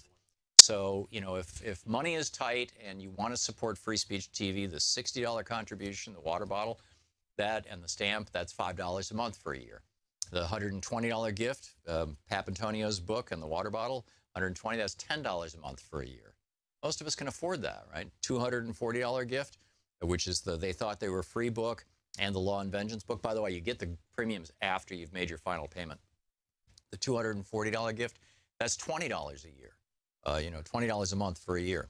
The $360 gift level, where you get my book, Unequal Protection, autographed by me, and all those other books, They Thought They Were Free and Law and Vengeance. That's $30 a month for a year, and the $480 level is $40 a month for a year.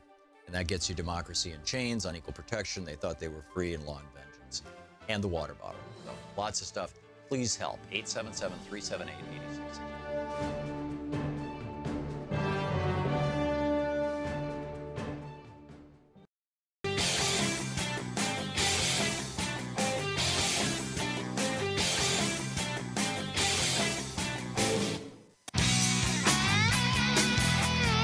Welcome back. Thom Hartmann here with you. You will recall that, you know, after George W. Bush decided that in response to 9/11, rather than hunting down the criminal bin Laden and the presumably a couple dozen, maybe a few hundred people who were involved with this crime with him, and possibly, if the reporting in today's New York Post is correct, those within the Saudi government. Rather than hunting them down, George W. Bush decided instead to bomb the second poorest country in the world, Afghanistan, with an annual GDP of $2 billion. We have spent about $1 trillion in Afghanistan, $1,000 billion. He decided to bomb a country where the average annual family income was $700 a year. And he decided to bomb them, what, to get bin Laden? No. He just took out the country. Gotta have a war. Take down Grenada, take down the Falklands, take down Afghanistan. Gotta have a little war. And during that war, Donald Rumsfeld, who was a libertarian's libertarian, and L. Paul Bremer, who another libertarian, and Dick Cheney, somewhere between libertarian and fool, decided that it would be a good thing to start privatizing military services. Private industry can do things better than government. So let's privatize the damn post office. So they privatized the post office in Afghanistan. Then the next year, when they invaded Iraq, they did the same thing with the post office in Iraq.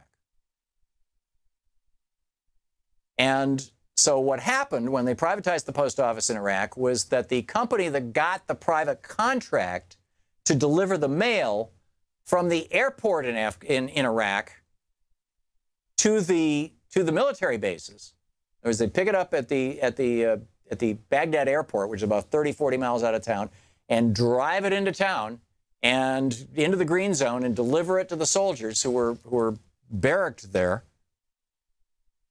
The private company that got the contract to do that just said, no, we're not going to do it. We'll take your money, we'll take your contract, but we're not going to risk our drivers. They're not going to drive along that road. There are IEDs on that road. There are snipers on that road. And if American soldiers want their mail, they're going to have to come to the airport to get it. Cindy Sheehan's son, Casey, was missing a letter from his mom and from his friends. He wanted to read his mail. And the only way to read his mail was to drive to the airport to get it. Because George W. Bush and Don Rumsfeld and Paul Bremer had privatized the post office. And so Casey drove out to get his mail, hit an IED, and died. And Cindy Sheehan went on a one-woman campaign to get George W. Bush impeached or disgraced or whatever. I mean, literally, there's pictures around someplace of Cindy Sheehan and I standing outside George W. Bush's neighborhood down in Texas. It's a gated neighborhood, so we couldn't get to his house. We stood outside the gate to his gated neighborhood with a bullhorn saying, war criminal. But the other thing that Cindy Sheehan told us about was that George W. Bush had had a conversation in 1999 before he was officially running for president. His parents had organized a writer. Mickey Herskowitz was an old friend of the Bush family, an old friend of George and Barbara, George Sr. And he'd written for the Bush family before, and they knew him. They'd known him for decades. And so they hired him to write George Jr.'s autobiography, because George Jr. is a doofus.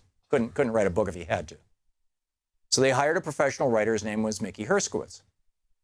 And Mickey recorded something like 100 hours of audio tape with George W. about, why do you want to be president? What should we write about? Tell me about your childhood, whatever. All the stuff you need to write a book. The book is called A Charge to Keep, by the way. It was published in early 2000. But Herskowitz, about halfway through this project, he turned in the first draft of the book, and the Bush family read it and said, this is not suck up enough. This does not do a good enough job of portraying George W. Bush as a superhero. And so they fired him, and they hired another ghostwriter to finish the book, to make it a more suck-up book, right? But Mickey Herskowitz did the first draft. And here is Cindy Sheehan talking about what is in one of those tapes that Mickey Herskowitz has from his conversations with George W. Bush in 1999. As a matter of fact, in interviews in 1999 with respected journalists and longtime Bush family friend Mickey Herskowitz, then Governor George Bush stated, "One of the keys to being seen as a great leader is to be seen as commander-in-chief. My father had all this political capital built up when he drove the Iraqis out of Kuwait, and he wasted it. If I have a chance to invade, if I had that much capital, I'm not going to waste it. I'm going to get everything passed that I want to get passed, and I'm going to have a successful presidency," end quote. There you go. There you go. George W. Bush. I'm going to privatize Social Security on the back of a successful war in Iraq. That was what he was saying. He ran for Congress in 1977 on the platform of privatizing Social Security, lost, the election of 78. And you know, he ran for president. He didn't talk a lot about privatizing Social Security, but it had always been at the top of his agenda. You know, the Bush family, his grandfather, Prescott Bush, was a banker. You know, Brown, Harriman, whatever it was, Bush, a banker who was supporting the Nazis. Franklin Roosevelt called him out on it. He almost lost his bank over it. So, you know, of course they want to privatize Social Security because banks should be making money off Social Security. Federal government shouldn't be handling it on a nonprofit basis. It should be the banks. So we had this war. Your thoughts? Brian in Dubuque, Iowa. Hey, Brian, what's up? Hi, not much. I wanted to give two recommendations. I hope you can remember to tell me to give them. 1 second, please. Sure. Sorry about that, Tom. You were on speaker. That's quite right. So you were saying, Brian? Yeah, I mean, all you have to think about is going from a baseball team owner to president of the world. You're talking about George W. Bush? Yeah, and he'd had two failed companies. He was a failed oil industry executive. I don't know, Tom. He also, you know, somebody had loaned him a couple $100,000 to buy into a baseball team, and he cashed out with millions after they convinced, Dallas to build a new stadium? Yeah, I mean, we have to think of things at the ground level as far as what do human beings want, what do human beings need, what are human beings' nature, and what do we want, what do good people want, and I think the majority of the world are good people stuck in a terrible situation due to the faultiness of the human being. And I don't think it's the faultiness of the human being. I think it's the faultiness of a culture that is only 7,000 years old. Correct. That embraces patriarchy, hierarchy, and capitalism. Right. I didn't mean to insinuate and white supremacy. I didn't mean to insinuate that, you know, human beings are all faulty necessarily. I got it. But you're right. You said it better than I did. I mean, I've been telling my brothers and whatnot that, you know, it's evolution, you know, human beings as primates. I told my uncle, who's a pro chess player, just the other day, he was feeling gloomy lately, and I said, you know, I think you could say primates have done pretty, you know, well. Human primates have done pretty well. But, you know, yeah, I mean, it's a big, huge thing. But as far as, you know, a lot of people aren't aware of what's going on. I mean, anyway, I want to give the recommendations. The History Channel has a 3-part documentary called The Road to 9/11, which broadcast yesterday. I recorded all 3 episodes. I would recommend anyone who can stomach it to watch those. And then the other recommendation is a band named Rush, if you've ever heard of that. I have. Yeah, and they have a song called Witch Hunt. And if you ever want to listen to some good music, if you might like it, who knows? What's the song about? It's called Witch Hunt. It's basically about human beings. It's about people going out and going after witches or whatever. But there's a couple of lyrics in there. There's one, ignorance and prejudice and fear walk hand in hand. And then there's another lyric in there that says, those who know what's best for us must rise and save us from ourselves. Huh. But anyway, take it for what you want, Yeah, ignorance, prejudice, and fear going hand in hand. That's kind of a description of the Republican Party and the right-wing media. I mean, that's basically what they have. And right. remember Trump saying, we love our poorly educated people? Of course he does. No. I don't know. I just think that we need to keep fighting for what we want, but what we want must be good, and that's what you and I want. Yeah. It's our battles, and I hate these war metaphors, but I don't have an alternative. Our battles really need to be fought on principle, rather than just on win-lose or other external variables. We really need principle, and I think that's what you're talking about, Brian. Brian, thanks for the call. Very well said. We'll be back. You're listening to Thom Hartmann. Visit ThomHartmann.com for audio and video archives. We'll be back with more of your calls. We're going to check in with Talk Media News, too, in about 5 minutes.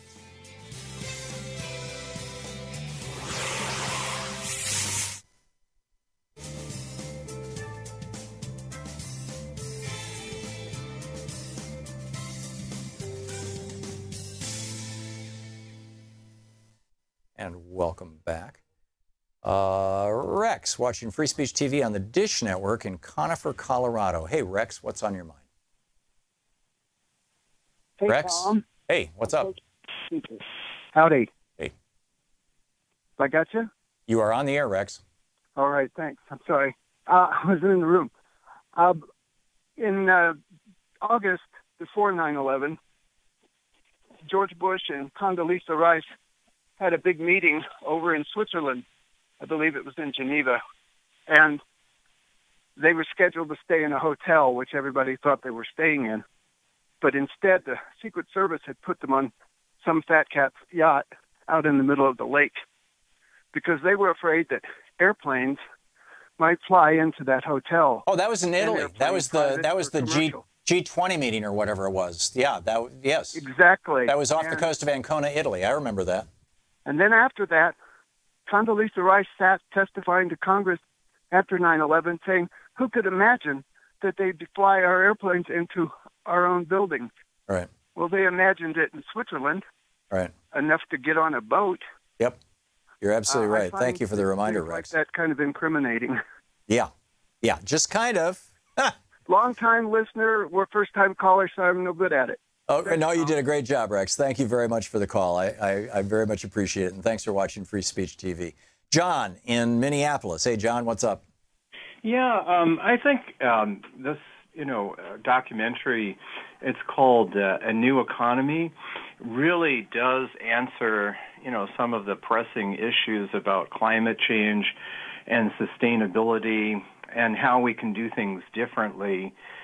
Without, making a revolutionary change, which is what the neoliberal wing of the Democratic Party, I think, is really afraid of. That's why they have to, I guess, say nasty things about people like Bernie Sanders. Oh, they're even now going after, Elizabeth Warren and pretty much anybody who might not dance to the corporate tune. Yeah, and I've already spoken with Keith Ellison, not with him directly, but with his aide, and I told him exactly what I thought, and I probably could not repeat it on the air because it was pretty emotional, being a lifelong Democrat, what I think of that whole situation. But what I wanted to talk about was much more positive. This is a cooperative documentary that was done in Canada, and the stars of the show are these companies that are actually doing cooperative things and suggesting how we can change the economy for the better, how we can employ people, how we can, have more human values combined in, economic goals, how we can do all of that, not just turning everything into cash. And a while ago, somebody mentioned Christian Felber. He's doing the same thing in the EU, from Austria. Plus, he's visited here, and some of the things that they're, goals of human dignity, solidarity, economic and sustainability, and ecological sustainability. We can actually do these things, and the project would be worthwhile. And in retrospect, we could have done a really great infrastructure project, like, for instance, the Dutch suggested in building seawalls around, say, New Orleans, Houston, along the East Coast. Yep. This would Amen. John, we're out of time, but I very well said. I'll have to look for the documentary. Thank you for that. We'll be back.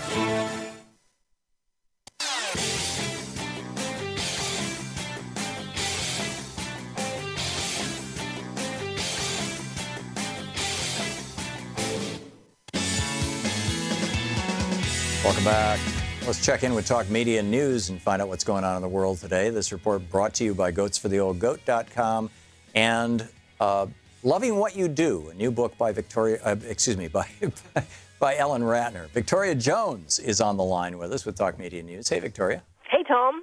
So what's going on in the world today? Well, 16 years ago today, planes slammed into the Twin Towers of the World Trade Center and then, of course, into the Pentagon and then into a field in Shanksville, Pennsylvania. Mm-hmm. And nearly 3,000 people from many countries were killed. And so people around the country are remembering today. So there was a very moving ceremony at Ground Zero, as there has been every year. People held photos and read the names aloud. And it was very interesting. Some people come every year, and some of them have got to know each other.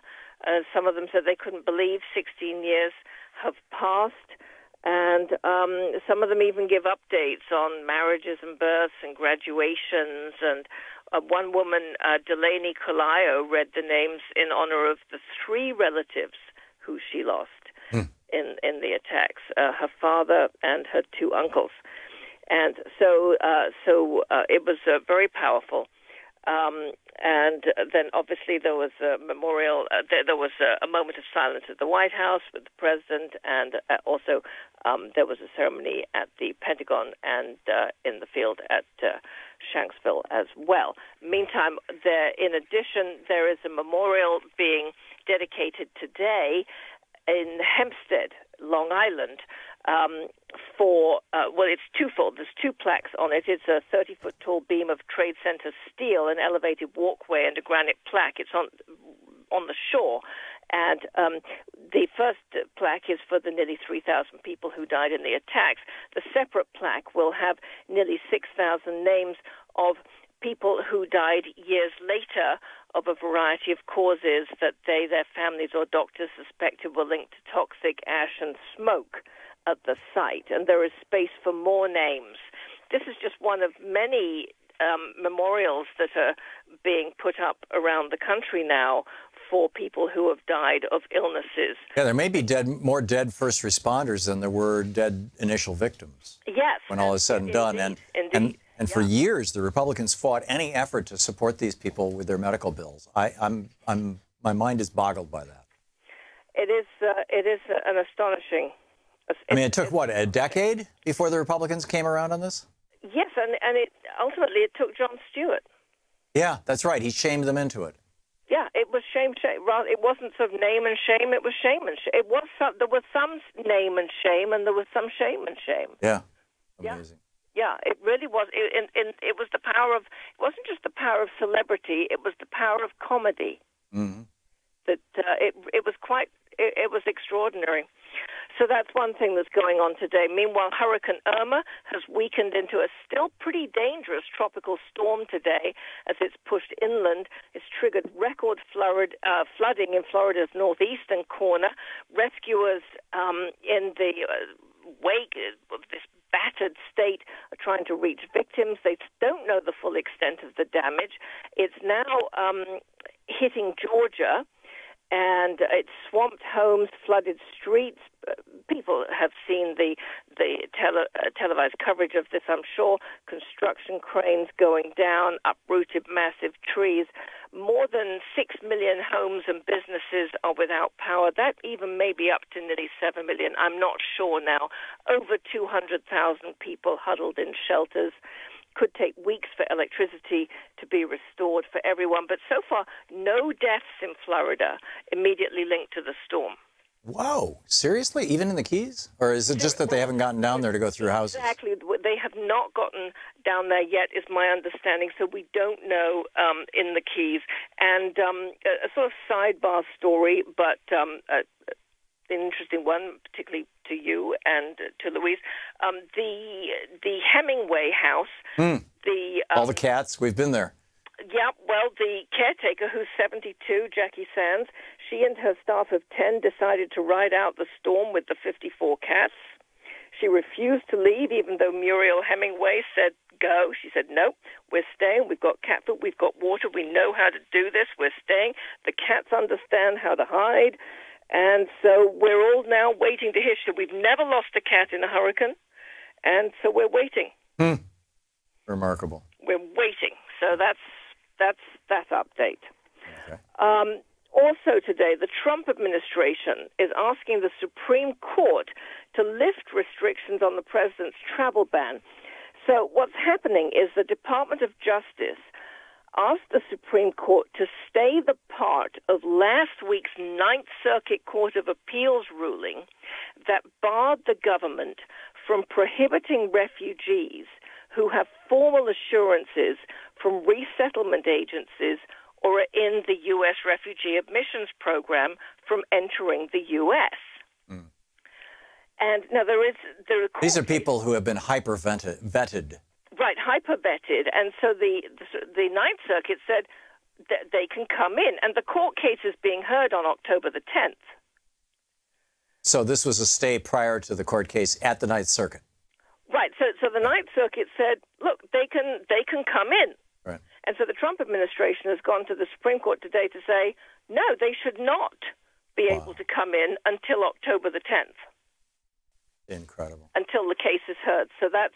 You know, it's so tragic. It's not about what's right or wrong or best or worst. It's about what looks like a victory versus a failure. It seems to be, but interestingly, what they have not done is they've not, today anyway, gone to the Supreme Court and talked about the other part of the Ninth Circuit's ruling, which was about grandparents, aunts, uncles, and cousins of U.S. citizens, where the Ninth Circuit said, yeah, no, they've got to come in too. They didn't argue that. Right. Well, that may be a little harder to argue, but it's fascinating. Victoria Jones with Talk Media News. Hey, Victoria, thank you so much. Thank you very much. Great talking with you. We'll be back with more of the news of the day, my thoughts and your thoughts on it. This 9/11 anniversary. A grim 9/11 anniversary, given everything that's happened.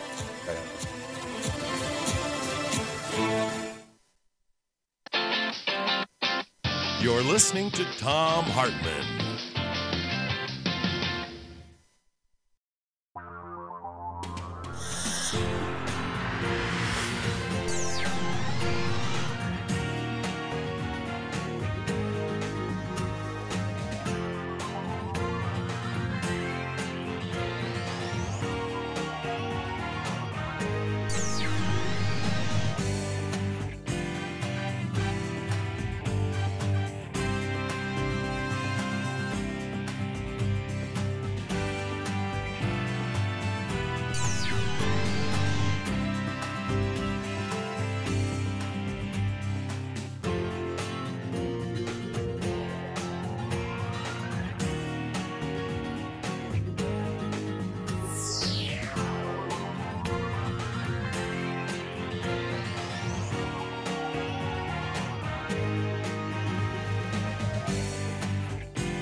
The Thom Hartmann Program is brought to you in part by the Aiden Forecast, an investment newsletter with weekly updates of leading market indicators and a monthly deep dive into what the details of the economy and the markets mean for investors and retirees.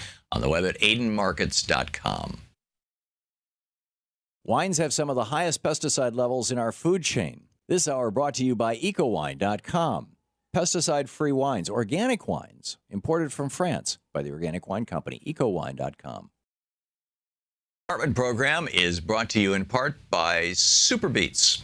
Super Beets are sourced from non-GMO beets, and they're packed with dietary nitrates, helping to produce nitric oxide for more energy, stamina, and support for healthy blood pressure levels naturally.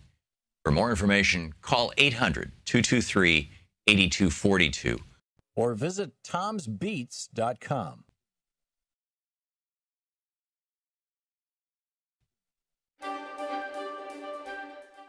Well, it's that time of year again. You've probably noticed that your local NPR and whatnot stations are asking for money.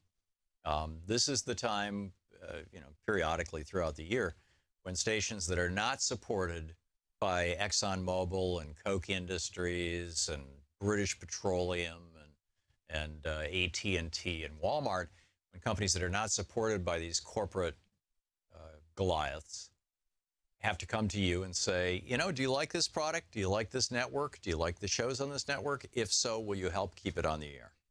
It's really that simple. It's a fairly transactional process. And, if you like what you're getting from Free Speech TV, then help us keep this network going. And if not, then, well, I'm not sure why you're watching. So, but please call 877-378. No, wait a second. What is that's, oh yeah, 877-378-8669. Got it right. For a minute there, I thought that was an advertiser.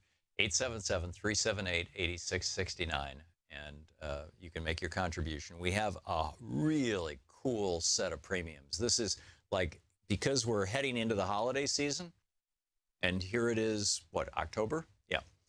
No, September. It's September, and so, a couple more months, you got Christmas, and in those 3 months between now and Christmas, 3 or 4 months, whatever it is, you've got about a quarter of all your birthdays. And so if you already have any of these books, they are great gifts, absolutely great gifts.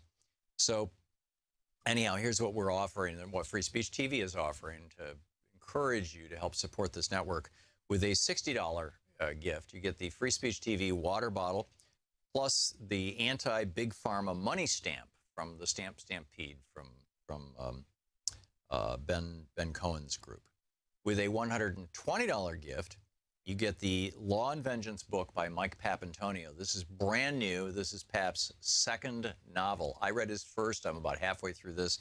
It is brilliant. I mean, truly brilliant. This is like John Grisham style writing.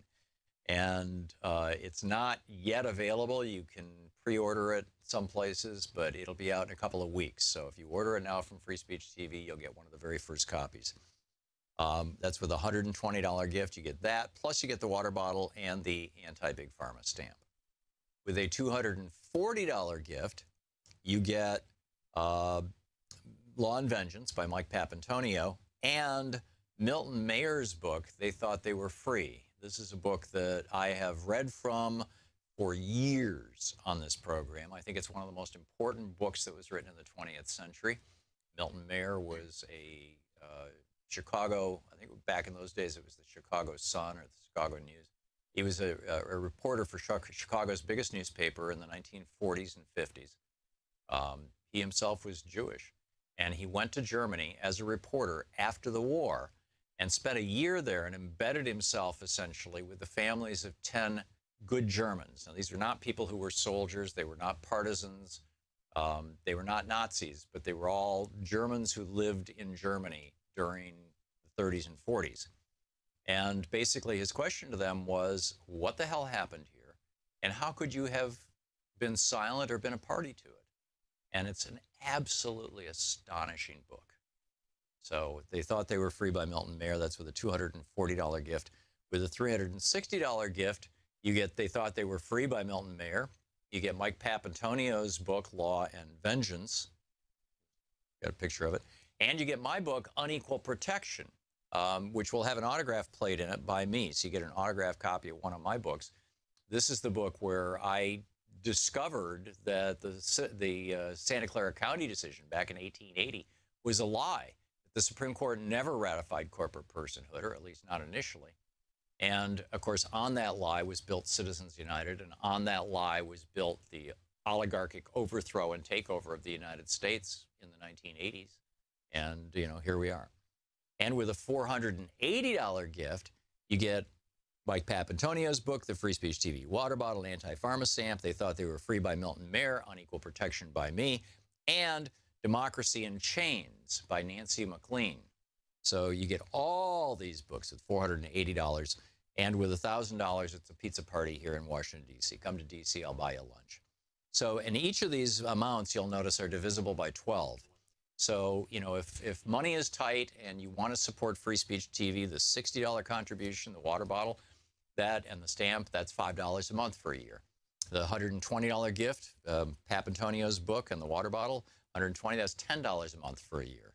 Most of us can afford that, right? $240 gift, which is the They Thought They Were Free book and the Law and Vengeance book. By the way, you get the premiums after you've made your final payment. The $240 gift, that's $20 a year. You know, $20 a month for a year. The $360 gift level, where you get my book, Unequal Protection, autographed by me, and all those other books. They Thought They Were Free in Law and Vengeance. That's $30 a month for a year, and the $480 level is $40 a month for a year. And that gets you Democracy in Chains, Unequal Protection, They Thought They Were Free in Law and Vengeance, and the water bottle. So lots of stuff. Please help. 877-378-86.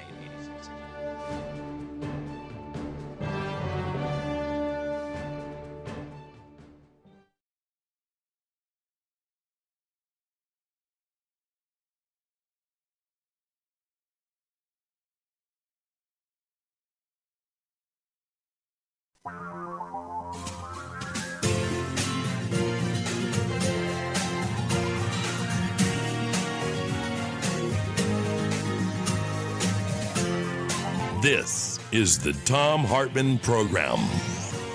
Welcome back. Thom Hartmann here with you. There's still a lot in the news that I wanted to get to, but there's this remarkable poem by Emmanuel Ortiz from 9/11/2002. And tip of the hat to Nate, one of our producers here, our video guy who printed this out for me, about 9/11.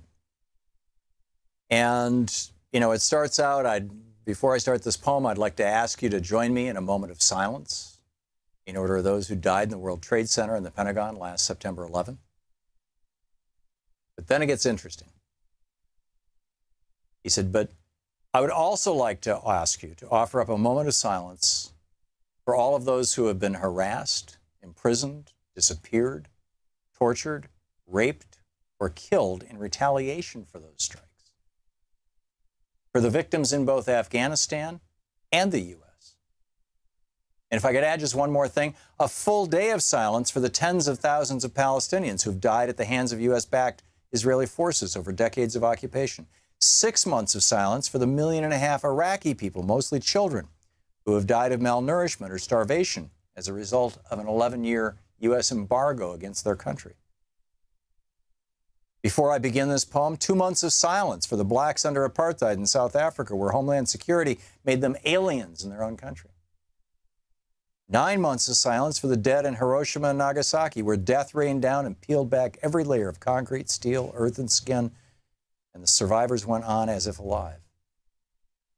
A year of silence for the millions of dead in Vietnam, a people, not a war, for those who know a thing or two about the scent of burning fuel, their relatives' bones buried in it, their babies born of it. A year of silence for the dead in Cambodia and Laos, victims of a secret war. Shh. Say nothing.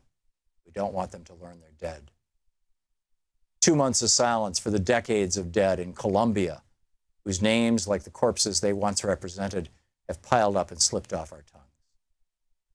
Before I begin this poem, an hour of silence for El Salvador, an afternoon of silence for Nicaragua, 2 days of silence for Guatemala, none of whom ever knew a moment of peace in their living years.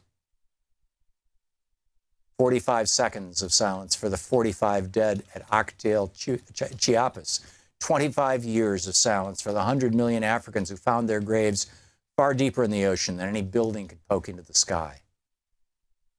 There will be no DNA testing or dental records to identify their remains. And for those who were strung and swung from the heights of sycamore trees in the south, the north, the east, and the west, 100 years of silence. For the hundreds of millions of indigenous people from this half of right here, whose land and lives were stolen in postcard-perfect places like Pine Ridge, Wounded Knee, Sand Creek, Fallen Timbers, or Trail of Tears. Names now reduced to innocuous magnetic poetry on the refrigerator of our consciousness.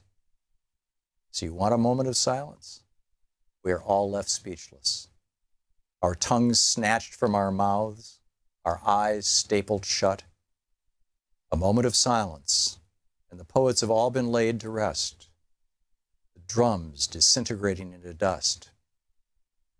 Before I begin this poem, you want a moment of silence? You mourn now as if the world will never be the same. And the rest of us hope to hell it won't be. Not like it always has been. Because this is not a 9/11 poem. This is a 9/10 poem. It's a 9/9 poem. It's a 9/8 poem, a 9/7 poem. This is a 1492 poem.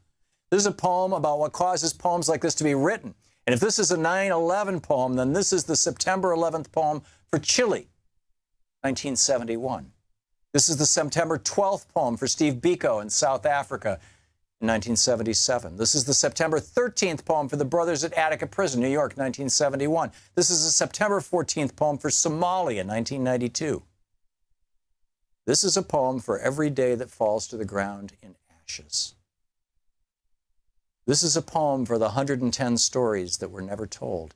The 110 stories that history chose not to write in textbooks. The 110 stories that CNN, BBC, the New York Times, and Newsweek ignored. This is a poem for interrupting this program. And still you want a moment of silence for your dead? We could give you lifetimes of empty, the unmarked graves, the lost languages, the uprooted trees and histories, the dead stares on the faces of nameless children. Before I start this poem, we could be silent forever or just long enough to hunger for the dust to bury us. And you would still ask us for more silence. If you want a moment of silence, then stop the oil pumps. Turn off the engines and televisions. Sink the cruise ships. Crash the stock markets. Unplug the marquee lights, delete the instant messages, derail the trains, the light rail transit. If you want a moment of silence, put a brick through a window of a Taco Bell to pay the workers for wages lost. Tear down the liquor stores, the townhouses, the White Houses, the jailhouses, the penthouses, and the Playboys. If you want a moment of silence, then take it on Super Bowl Sunday, on the 4th of July, during Dayton's 13-hour sale, or the next time your white guilt fills the room where my beautiful people have gathered. You want a moment of silence? Then take it now, before this poem begins. Here, in the echo of my voice, in the pause between goose steps of the second hand, in the space between bodies and embrace, here is your silence. Take it. But take it all. Don't cut in line. Let your silence begin at the beginning of crime. But we, tonight, we will keep singing for our dead. Brilliant. Moment of silence before I start this poem by Emmanuel Ortiz, 9/11/2002. Thank you for that, Nate. Okay, Steve Bannon was interviewed on 60 Minutes last night. I did not see it, but there's a fascinating piece about this over at MediaMatters.org, pointing out that Charlie Rose interviewed Steve Bannon, and Steve Bannon wouldn't be Steve Bannon without Robert and Rebecca Mercer.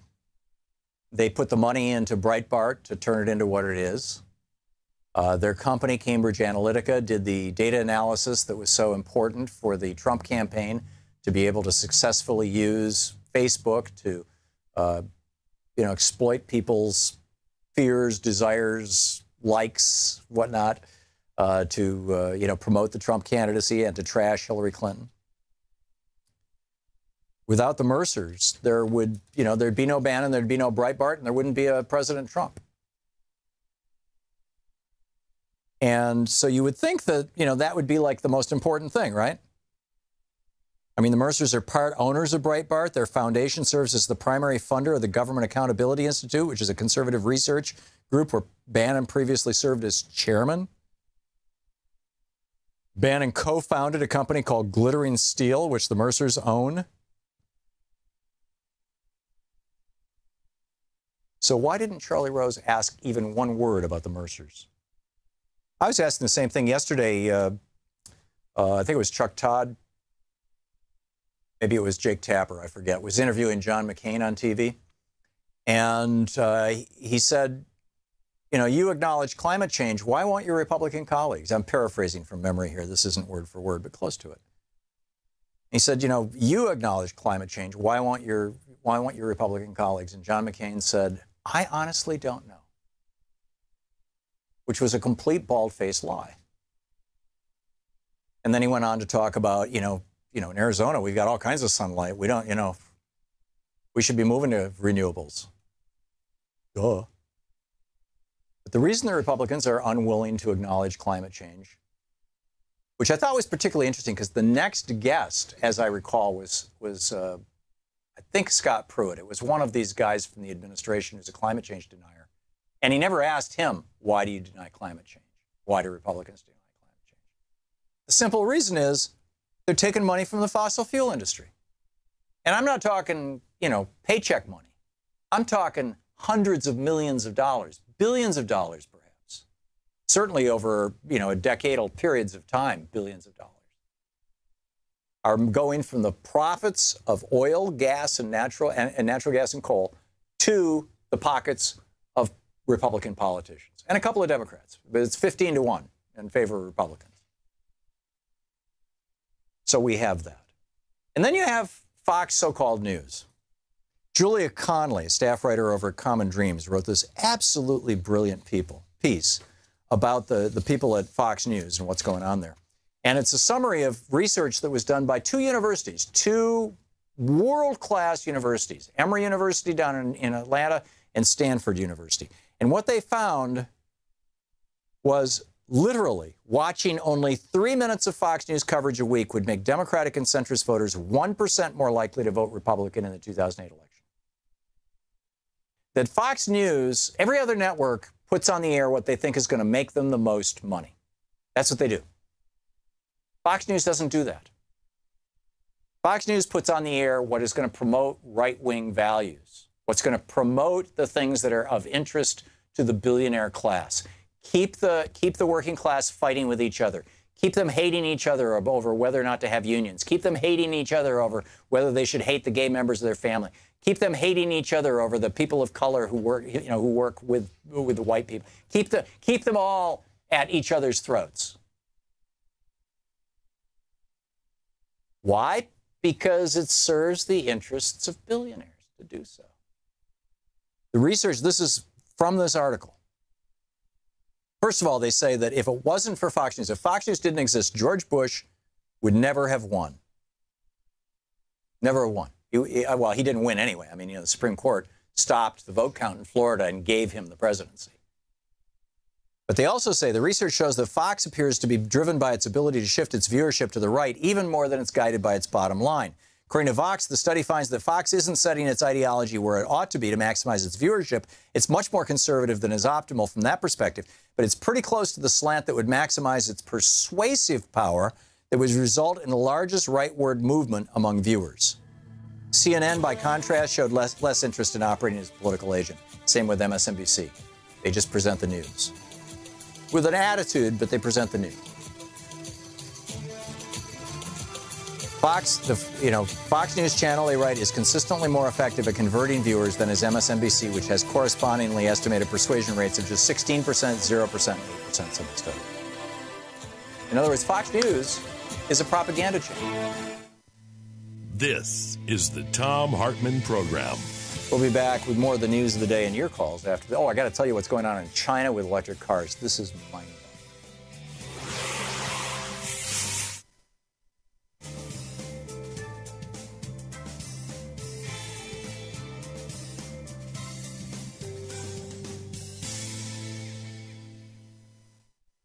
welcome back Ruth in Chapel Hill, North Carolina. Hey, Ruth, what's on your mind today? Thanks for watching Hi Free Speech there. TV. Hi. Hi. I want to talk about the Twin Towers. Okay. Because it's commonly known that the Twin Towers fell on 9/11, but there was a third World Trade Center high-rise building that also fell that day. Yeah, number 7.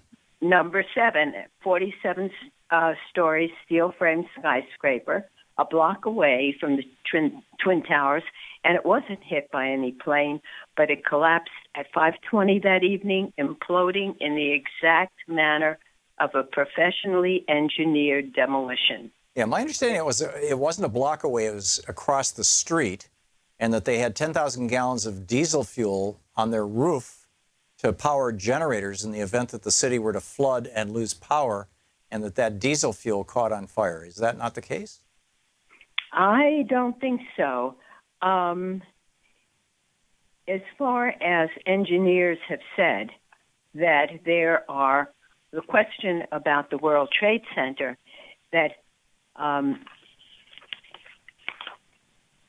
fire has never, prior to or after 9/11, caused any steel-framed building to collapse. That's because steel-framed buildings generally don't catch on fire. Yeah, but the way it collapsed, the total collapse, and the speed, the free fall speed, can only be explained by controlled demolition. And they had experts in controlled demolition who do this for their living speak about it. And I have about 4 or 5 tapes that show what happened and explained by engineers from not only this country, but engineers from other countries as well. Right. And that there was the use of thermite, which is the only thing that can weaken steel, and that it was put in the building beforehand. Well, heat can weaken steel too. I mean, there's a viral YouTube going around of a blacksmith who says, you know, y'all are saying that there's no way that diesel fuel could have brought down the buildings. And he says diesel fuel burns at, I forget the number, but let's say it's 1,100 degrees. My recollection is that it's that or near to. So he literally creates a fire that is the exact same temperature as burning jet fuel. And then he puts a rod of steel on top, on top of this. He's a blacksmith, and gets it red hot. And then he sticks it in the vise and bends it just like it's a piece of wet spaghetti. And he said, yeah, it didn't melt. Steel won't melt at this temperature, but it loses its strength. And this is how the building came down. I mean, well, have you seen that? No, I have not seen that, but there are hundreds of additional facts that contradict the official story of 9/11. Right. And there are people who say we've got to go over this all over again. So in that case, then, who did it and why? Well, that the neocons did it. They needed some reason to go to war. Why did they need the 19, mostly Saudi hijackers and the airplanes? Why did they need them? Yeah, I mean, that's a pretty big project. I've heard this thing, this guy, I think his name was Silverman, who owned the buildings. And, he just wanted the insurance money. What, did he fly to Saudi Arabia and hatch a scheme with bin Laden and his friends? I don't know what he did. But he had a lot of money in it. And, of course, he had a contract to go ahead and build another building after 9/11. Yeah. I'm just skeptical of it all, Ruth. But, I'm still willing to listen. Appreciate the call, and thanks for watching Free Speech. We'll be right back.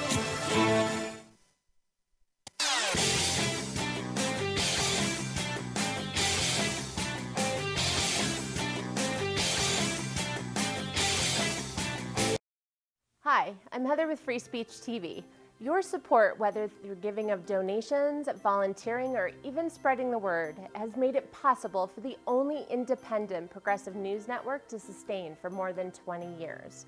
Now, you can give to Free Speech TV through the Branch of Gratitude. This program is a sustainable way to give that reduces waste through paper mailing, postage, and staff hours. By choosing to participate in the Branch of Gratitude, you are joining hands with the socially conscious community and sending a message to the world that Free Speech TV is not only here to stay, it is here to thrive. Please call 877-378-8669 or go online to freespeech.org. Make a difference and join the Branch of Gratitude today.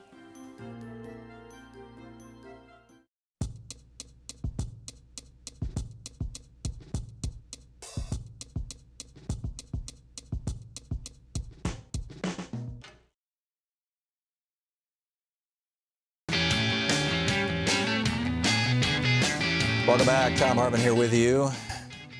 And it's the anniversary of 9/11. Oh, I was going to tell you about these Chinese electric cars. This is amazing. Keith Bradshaw in yesterday's New York Times, the headline, China's electric car push lures global auto giants despite risks.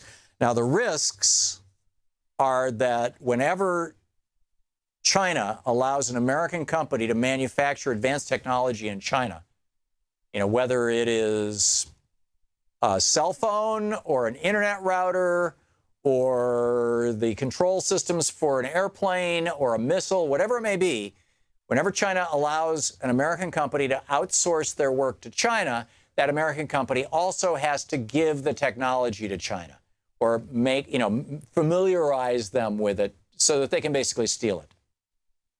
And this is just, this has been going on for decades. And this is a bit of a problem. As Keith Bradshaw writes in yesterday's New York Times, from high-speed trains to wind turbines, China has long prodded American, European, and Japanese companies to hand over their know-how in exchange for access to its exciting new market. Then Chinese companies have used that knowledge, along with lavish government support, to take on foreign rivals. And then they say China wants the big players to share their electric car knowledge, too. Now, here's where it gets interesting. China has notified their people. And somehow I doubt this is going to be a headline in the United States. Just like, last year, China notified their people that they were putting a carbon tax into place, which they have done. And they notified their people that they were going to rapidly go to wind and solar, which they have done. There are more wind and solar installations in China than anywhere in the world. It's growing faster than anywhere in the world. Technology that we invented. But now they have notified their people that they are going to ban the sale of gasoline and diesel fuel. They're going to ban it. Now, this wouldn't be possible here because our politicians are owned by these companies. Can you imagine if in 1900 the buggy whip industry owned all the politicians? They said, no, we are not going to allow Henry Ford to have a factory. We're not going to build roads. That's good for cars, and it's not good for horses. Horses are fine with dirt roads. We don't need no stinking roads. Hey, buggy whip industry, pass me another $10,000 campaign contribution. See, our system was nowhere near as corrupt in 1900 as it is today. But the Chinese have said, they haven't named the date, but this is under a plan called Made in China 2025. By 2025, 13 years from now, China wants to be in a position where everything of importance in China that the country would ever need, like if they went to war, is made in China. Now, that was the United States in 1980. No longer. We can't even build a missile without parts of China. You're listening to the Thom Hartmann Program. Call 202-808-9925. In fact, China has explicitly said we want to be less dependent on foreign technology, a dependence that could expose us to security risks. Right?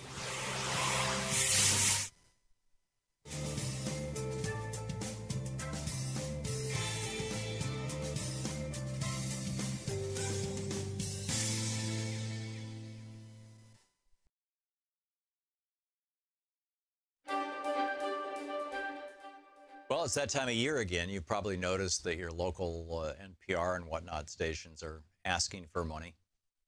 This is the time, periodically throughout the year, when stations that are not supported by ExxonMobil and Koch Industries and British Petroleum and AT&T and Walmart, when companies that are not supported by these corporate Goliaths have to come to you and say, do you like this product? Do you like this network? Do you like the shows on this network? If so, will you help keep it on the air?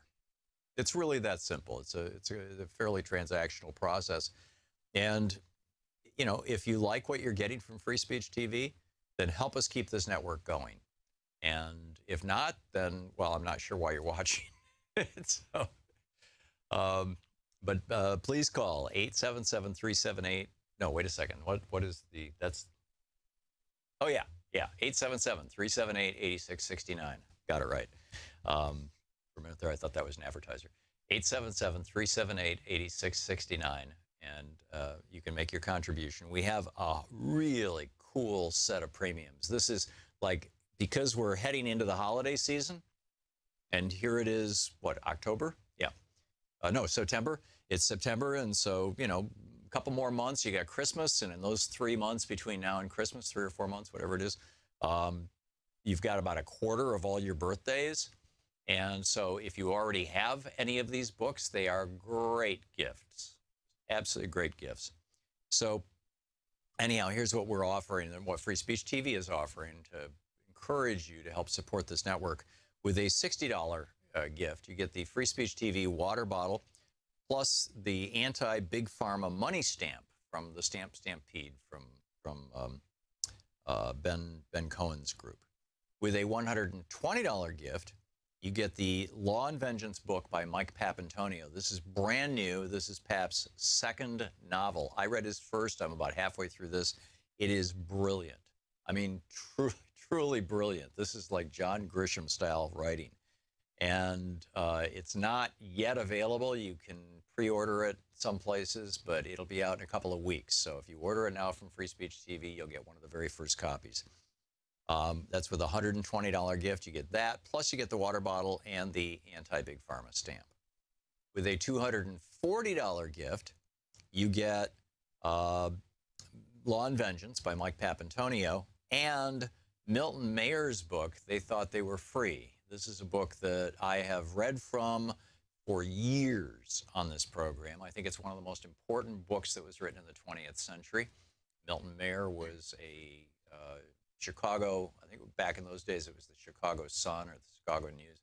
He was a reporter for Chicago's biggest newspaper in the 1940s and 50s. He himself was Jewish, and he went to Germany as a reporter after the war and spent a year there and embedded himself essentially with the families of 10 good Germans. Now, these are not people who were soldiers. They were not partisans. They were not Nazis, but they were all Germans who lived in Germany during the 30s and 40s. And basically his question to them was, what the hell happened here? And how could you have been silent or been a party to it? And it's an absolutely astonishing book. So They Thought They Were Free by Milton Mayer. That's with a $240 gift. With a $360 gift, you get They Thought They Were Free by Milton Mayer. You get Mike Papantonio's book, Law and Vengeance. Got a picture of it. And you get my book, Unequal Protection, which will have an autograph plate in it by me. So you get an autographed copy of one of my books.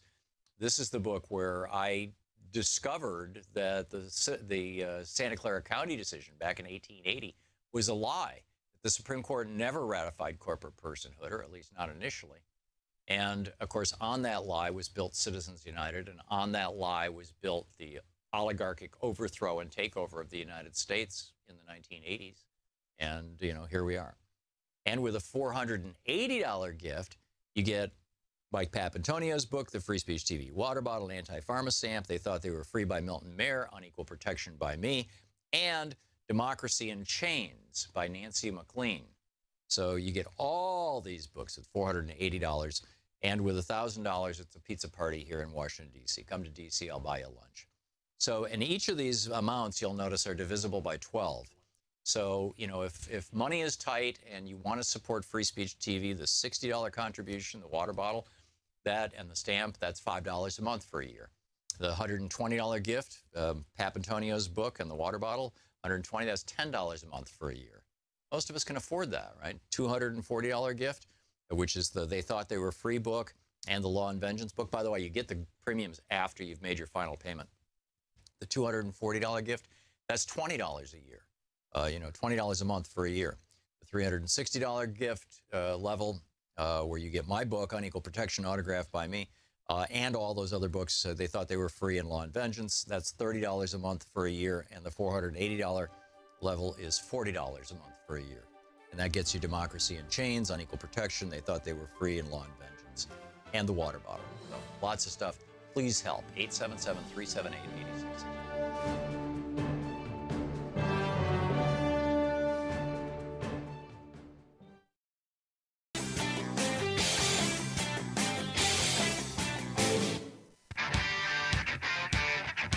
So bottom line, China is eventually going to have a modern, clean country. Right now, they've got high-speed rail all over the country. You can take trains that travel at 300 miles an hour or 300 kilometers an hour in China. They got maglev trains. They got trains that run in 5 years, they built a train the distance of Chicago to New York City. And we can't even clean up the Northeast Corridor because it's owned by a bunch of private rail companies. And the largest of those private rail companies was just bought by a hedge fund, or by a private equity firm, by a Mitt Romney kind of company. And of course, what they do is they just suck them dry, right? Take all the money out for the investors, and then, if the shell of the company, sell it off or even dispose of it. We should declare our rail infrastructure a critical national security asset and nationalize it. We should reimburse these companies for their losses.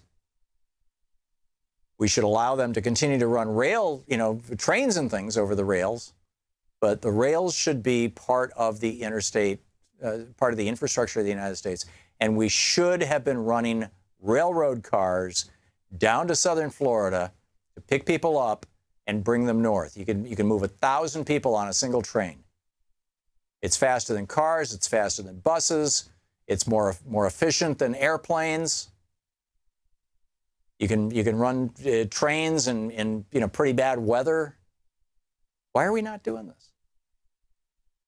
Oh, that's right. The fossil fuel industry doesn't want us to have anything other than automobile transportation. I forgot. I'm sorry. And the super high-speed trains, they run on electricity. They're electrified. Fossil fuel industry does not want us to have any of those. So you're bought off Republican politician shills who are taking money from fossil fuel billionaires and multimillionaires are not going to let us have a 21st century country. They're like the damn buggy whip manufacturers in 1900, except the buggy whip manufacturers did not own an entire political party. This is nuts. This is just nuts. Daryl in Denville, New Jersey. Hey, Daryl, what's on your mind today? I'm sitting here just like fuming. About what?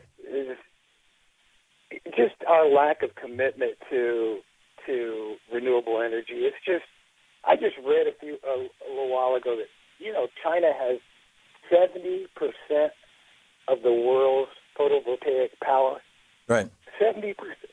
I mean, that and, this lie that somehow the Paris Accord is some trick by China to allow them to keep computing polluting while our economy suffers. And I mean, that is absurd. China has already beat their Paris Accord goals. It's a lie that people just sort of accept without even questioning. Yep. It just pisses me off. But that's actually not why I called. I called just to say that on the issue of 9/11. I mean, part of me, I understand why we commemorate 9/11, but part of me thinks that perhaps we ought to stop doing that, because all it does is sort of to every successive generation, it just sort of makes this, it justifies our war on terror, this ongoing perpetual state of war. It justifies it to a new generation. Every time we do this, and people forget, George Bush had a 90, I can't remember what it was. I think it was like 93 or 94% approval rating after 9/11. Right. And so sometimes we go back and we revise history and say, how angry everybody was when he went to Afghanistan. There were only a few voices, and those few voices were made to look crazy. I mean, they tried to make Ramsey Clark look crazy. Yeah. And Ramsey Clark was out there in the wilderness warning about what was happening. Bill Maher lost his job. Phil Donahue lost his job. I mean, anybody who dared to say maybe we shouldn't go to war got in the media, got canned. Remember Ramsey Clark's 2005 counter inaugural event? Do you remember that? I don't. Yeah, he staged a counter event to George Bush's 2005 inauguration. And, it was only carried on Democracy Now!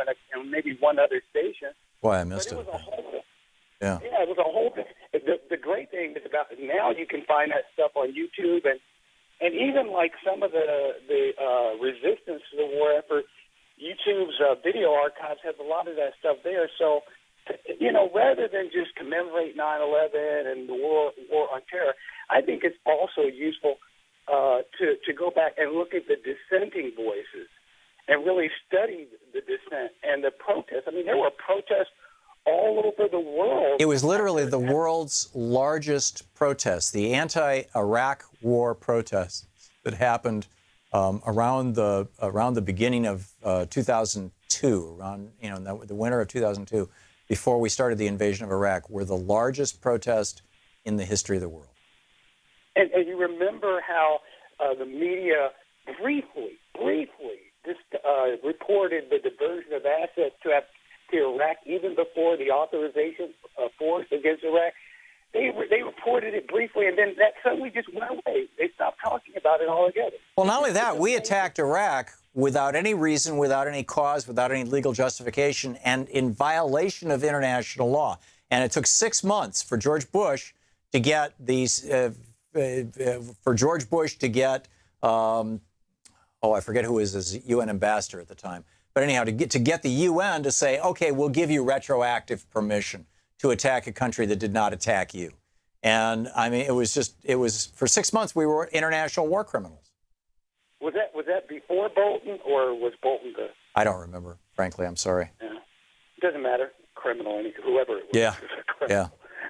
Anyway, thanks a lot for what you're doing, Tom. I really appreciate it. Yeah, thanks, Daryl, for the call, and let's try to take some of this outrage and turn it into positive stuff, like pick a Democratic candidate to help or to work for, something to do out there. Daryl, thanks for the call.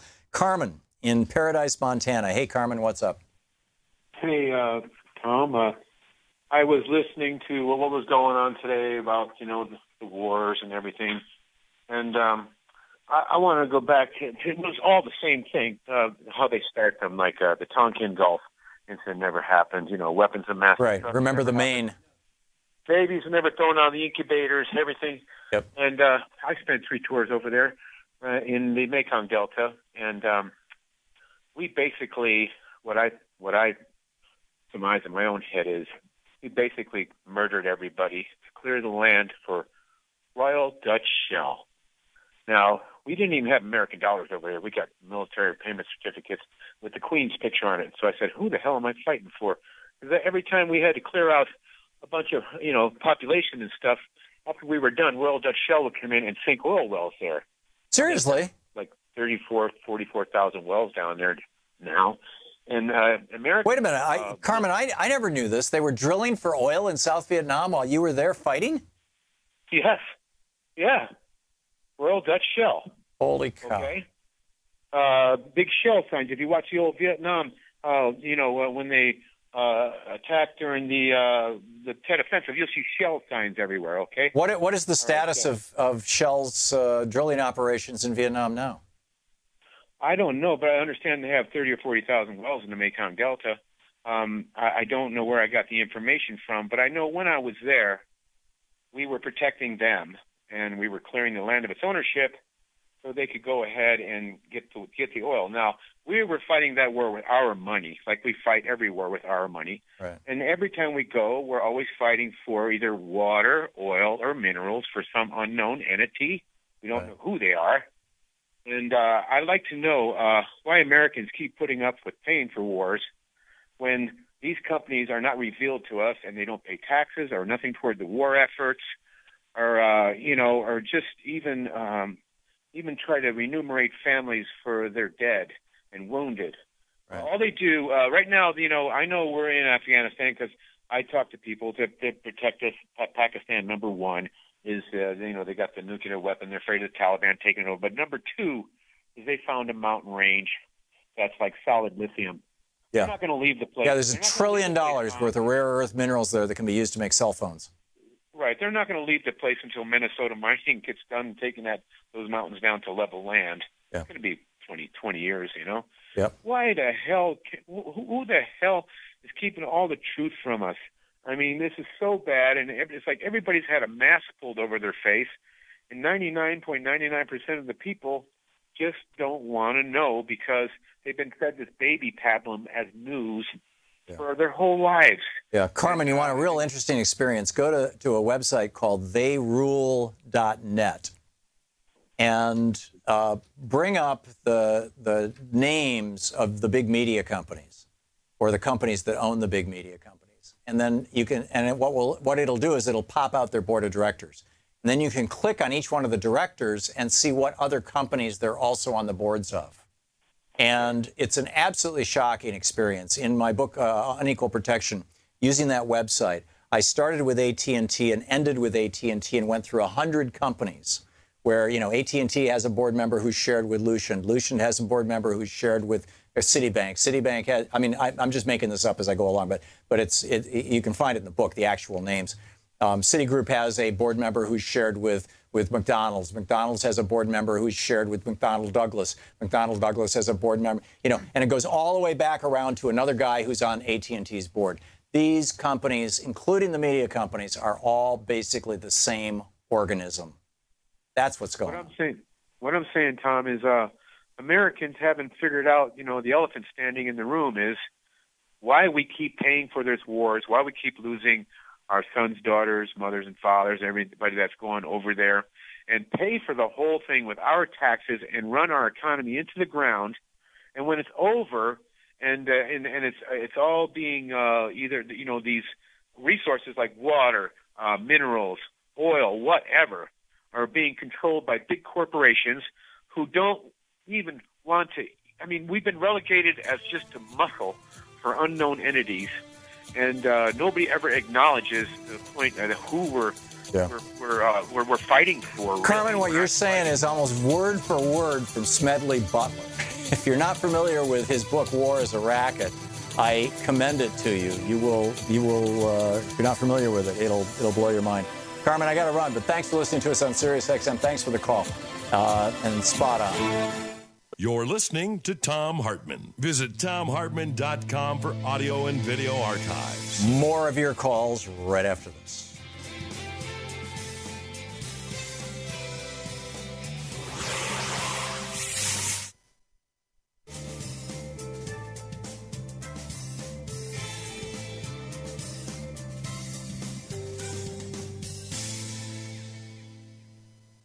Welcome back. Lisa, watching Free Speech TV on DirecTV in San Francisco. Hey, Lisa, what's up? Hi, Tom. How are you today? I am fine, thank you. I hope you are well. I am doing well, thank you. Let's see, 9/11 was my topic, if you're still talking about that. Sure. A couple of answers to the questions you posed a few callers back. For instance, I think you mentioned the hijackers. What would be their motive? I've been educating myself, trying to stay informed on it, and there has been so much more investigation in the last 15 years than was initially done. And just like the Warren report, basically that 9/11 commission did nothing except try to hide everything. They were the Warren report was an absolute whitewash, but and so was the 9/11 commission. So what were they trying to hide? I mean, I can tell you what the Warren Commission was trying to hide. I just don't know about the 9/11 Commission. Well, first of all, okay, the 9/11, though, there's so many things you have to watch to get all the different perspectives and analysis. But just to touch on a couple that you've mentioned, for instance, what I've learned, some of the hijackers have actually been seen alive. One is an actual pilot for another airline in Saudi Arabia. Lisa, I've seen that story debunked. Some of them were CIA operatives, and they were paid off, and they could tell they were not. They were not. They didn't follow the rules. Yeah, Lisa, the story about one of the 9/11 guys still being alive and being a pilot for a Mideast airline, that has been completely debunked to the best of my knowledge. Well, so many of the other things have not. If that's the one you'll say, for instance. But what? Why? And I called in sick on that day, Sure. and I lost a couple of friends. And so I guess the last few years, I've kind of tuned in to see where they are, and basically all of the info gathering is being done outside of the United States, mostly in France, and they've put together so many different ways that, like, for instance, they could have possibly flown the 757 the way they claim to have flown it is virtually impossible. It's been proven that that plane cannot fly the way they said it happened. The plane cannot do it. But there's video of The it. Pentagon was not hit by a plane, clearly. It's been fairly obvious for some time. Building 7, it's been clear that was imploded. It was never in danger of being destroyed by fire, or obviously it wasn't hit. They know that was imploded, and apparently that guy Silverstein. But what about the hundreds of people who saw the plane fly into the Pentagon? I mean, there was 395 was wall-to-wall traffic. It was rush hour. It was filled with people, and they all said the same thing. An airplane came down and hit the Pentagon. Well, that's what they said, but when you look into it, like anything, when you go into the details and when you rewatch and when you hear all the details of how every camera in that highly monitored airspace was miraculously turned off on that day. So where did the plane with the people go? So where did the plane with the people in it go? 2 of them were shot down. 93 was shot down. That's right. Given these days. That was not said originally. Originally they said no plane was shot down. Huh. Lisa, I'm out of time, but it's a very, very deep rabbit hole. There's a lot of stuff there. Lisa, thank you.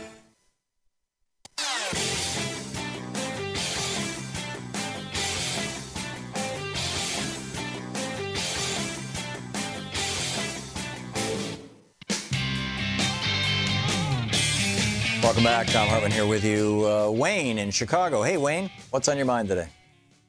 Hey, how you doing, Tom? Yes, I just wanted to say a few things about the reason why we're in Iraq and Afghanistan. Afghanistan has huge veins of copper, cobalt, gold, lithium, emeralds, silver, uranium, iron, high-grade chrome ore. Here's a quote from a Pentagon official. The veins are so big and involve so many minerals, include so many minerals that are essential to modern industry, that Afghanistan could eventually be transformed into one of the most important mining centers in the world. Right. So they had a small group of Pentagon officials and United States geologists go over there to find out. They knew this in the 90s, Wayne. Yeah, well, the Soviets found the huge reserves of gas as far back as the 1960s. Wow. So the well-kept secret is that the minerals and the natural gas in Afghanistan are worth trillions of dollars. We have 9 permanent bases there. We're not leaving. The Afghan-U.S. pact was signed in 2010 under Obama. 9 permanent bases. We're not leaving. It's economic. Right, and then on top of that, Iraq has the second largest oil reserves in the world. And they're the cheapest oil reserves. So much of it is virgin oil that it costs less than $5 a barrel to pump it out. It's very profitable oil.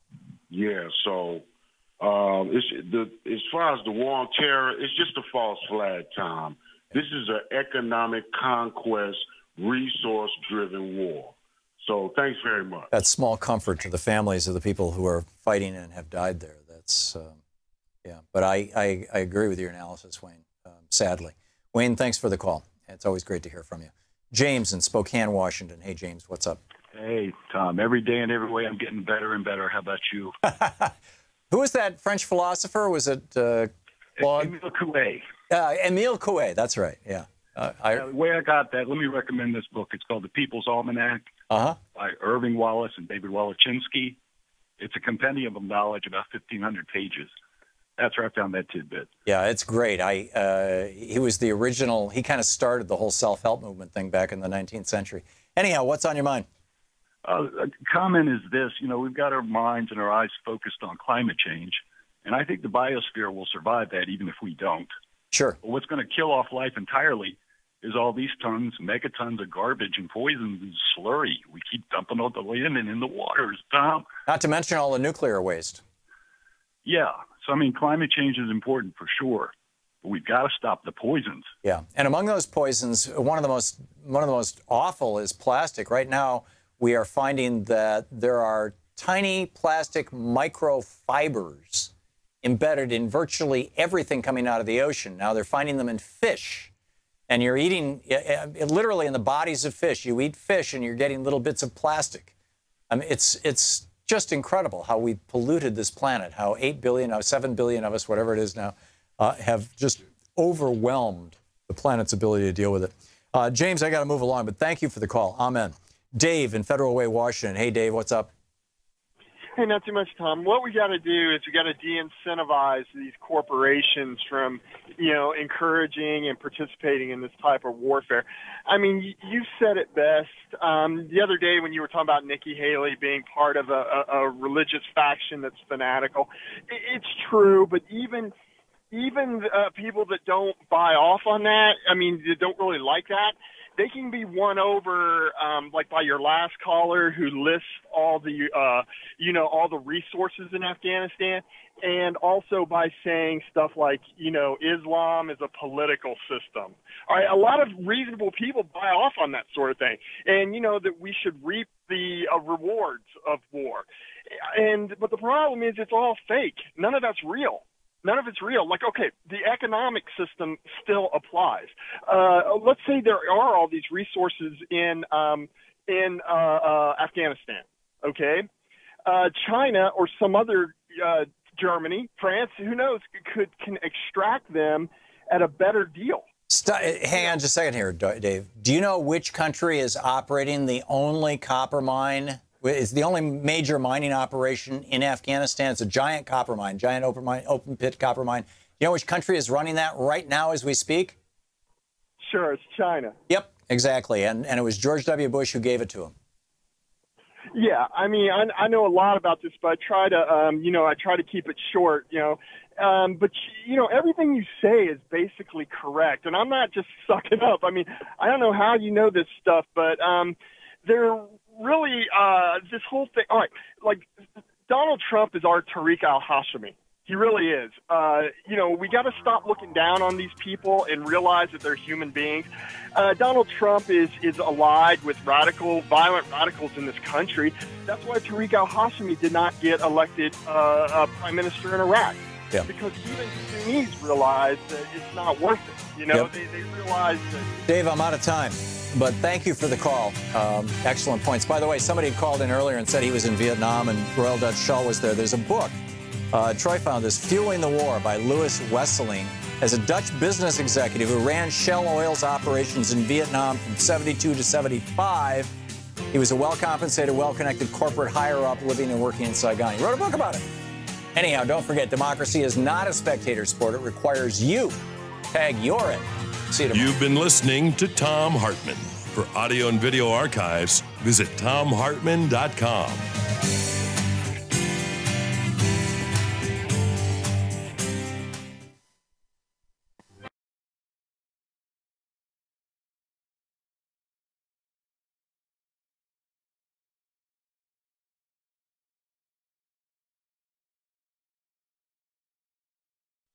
The Thom Hartmann Program is brought to you in part by the Aiden Forecast, an investment newsletter with weekly updates of leading market indicators and a monthly deep dive into what the details of the economy and the markets mean for investors and retirees. On the web at aidenmarkets.com. Wines have some of the highest pesticide levels in our food chain. This hour brought to you by ecowine.com.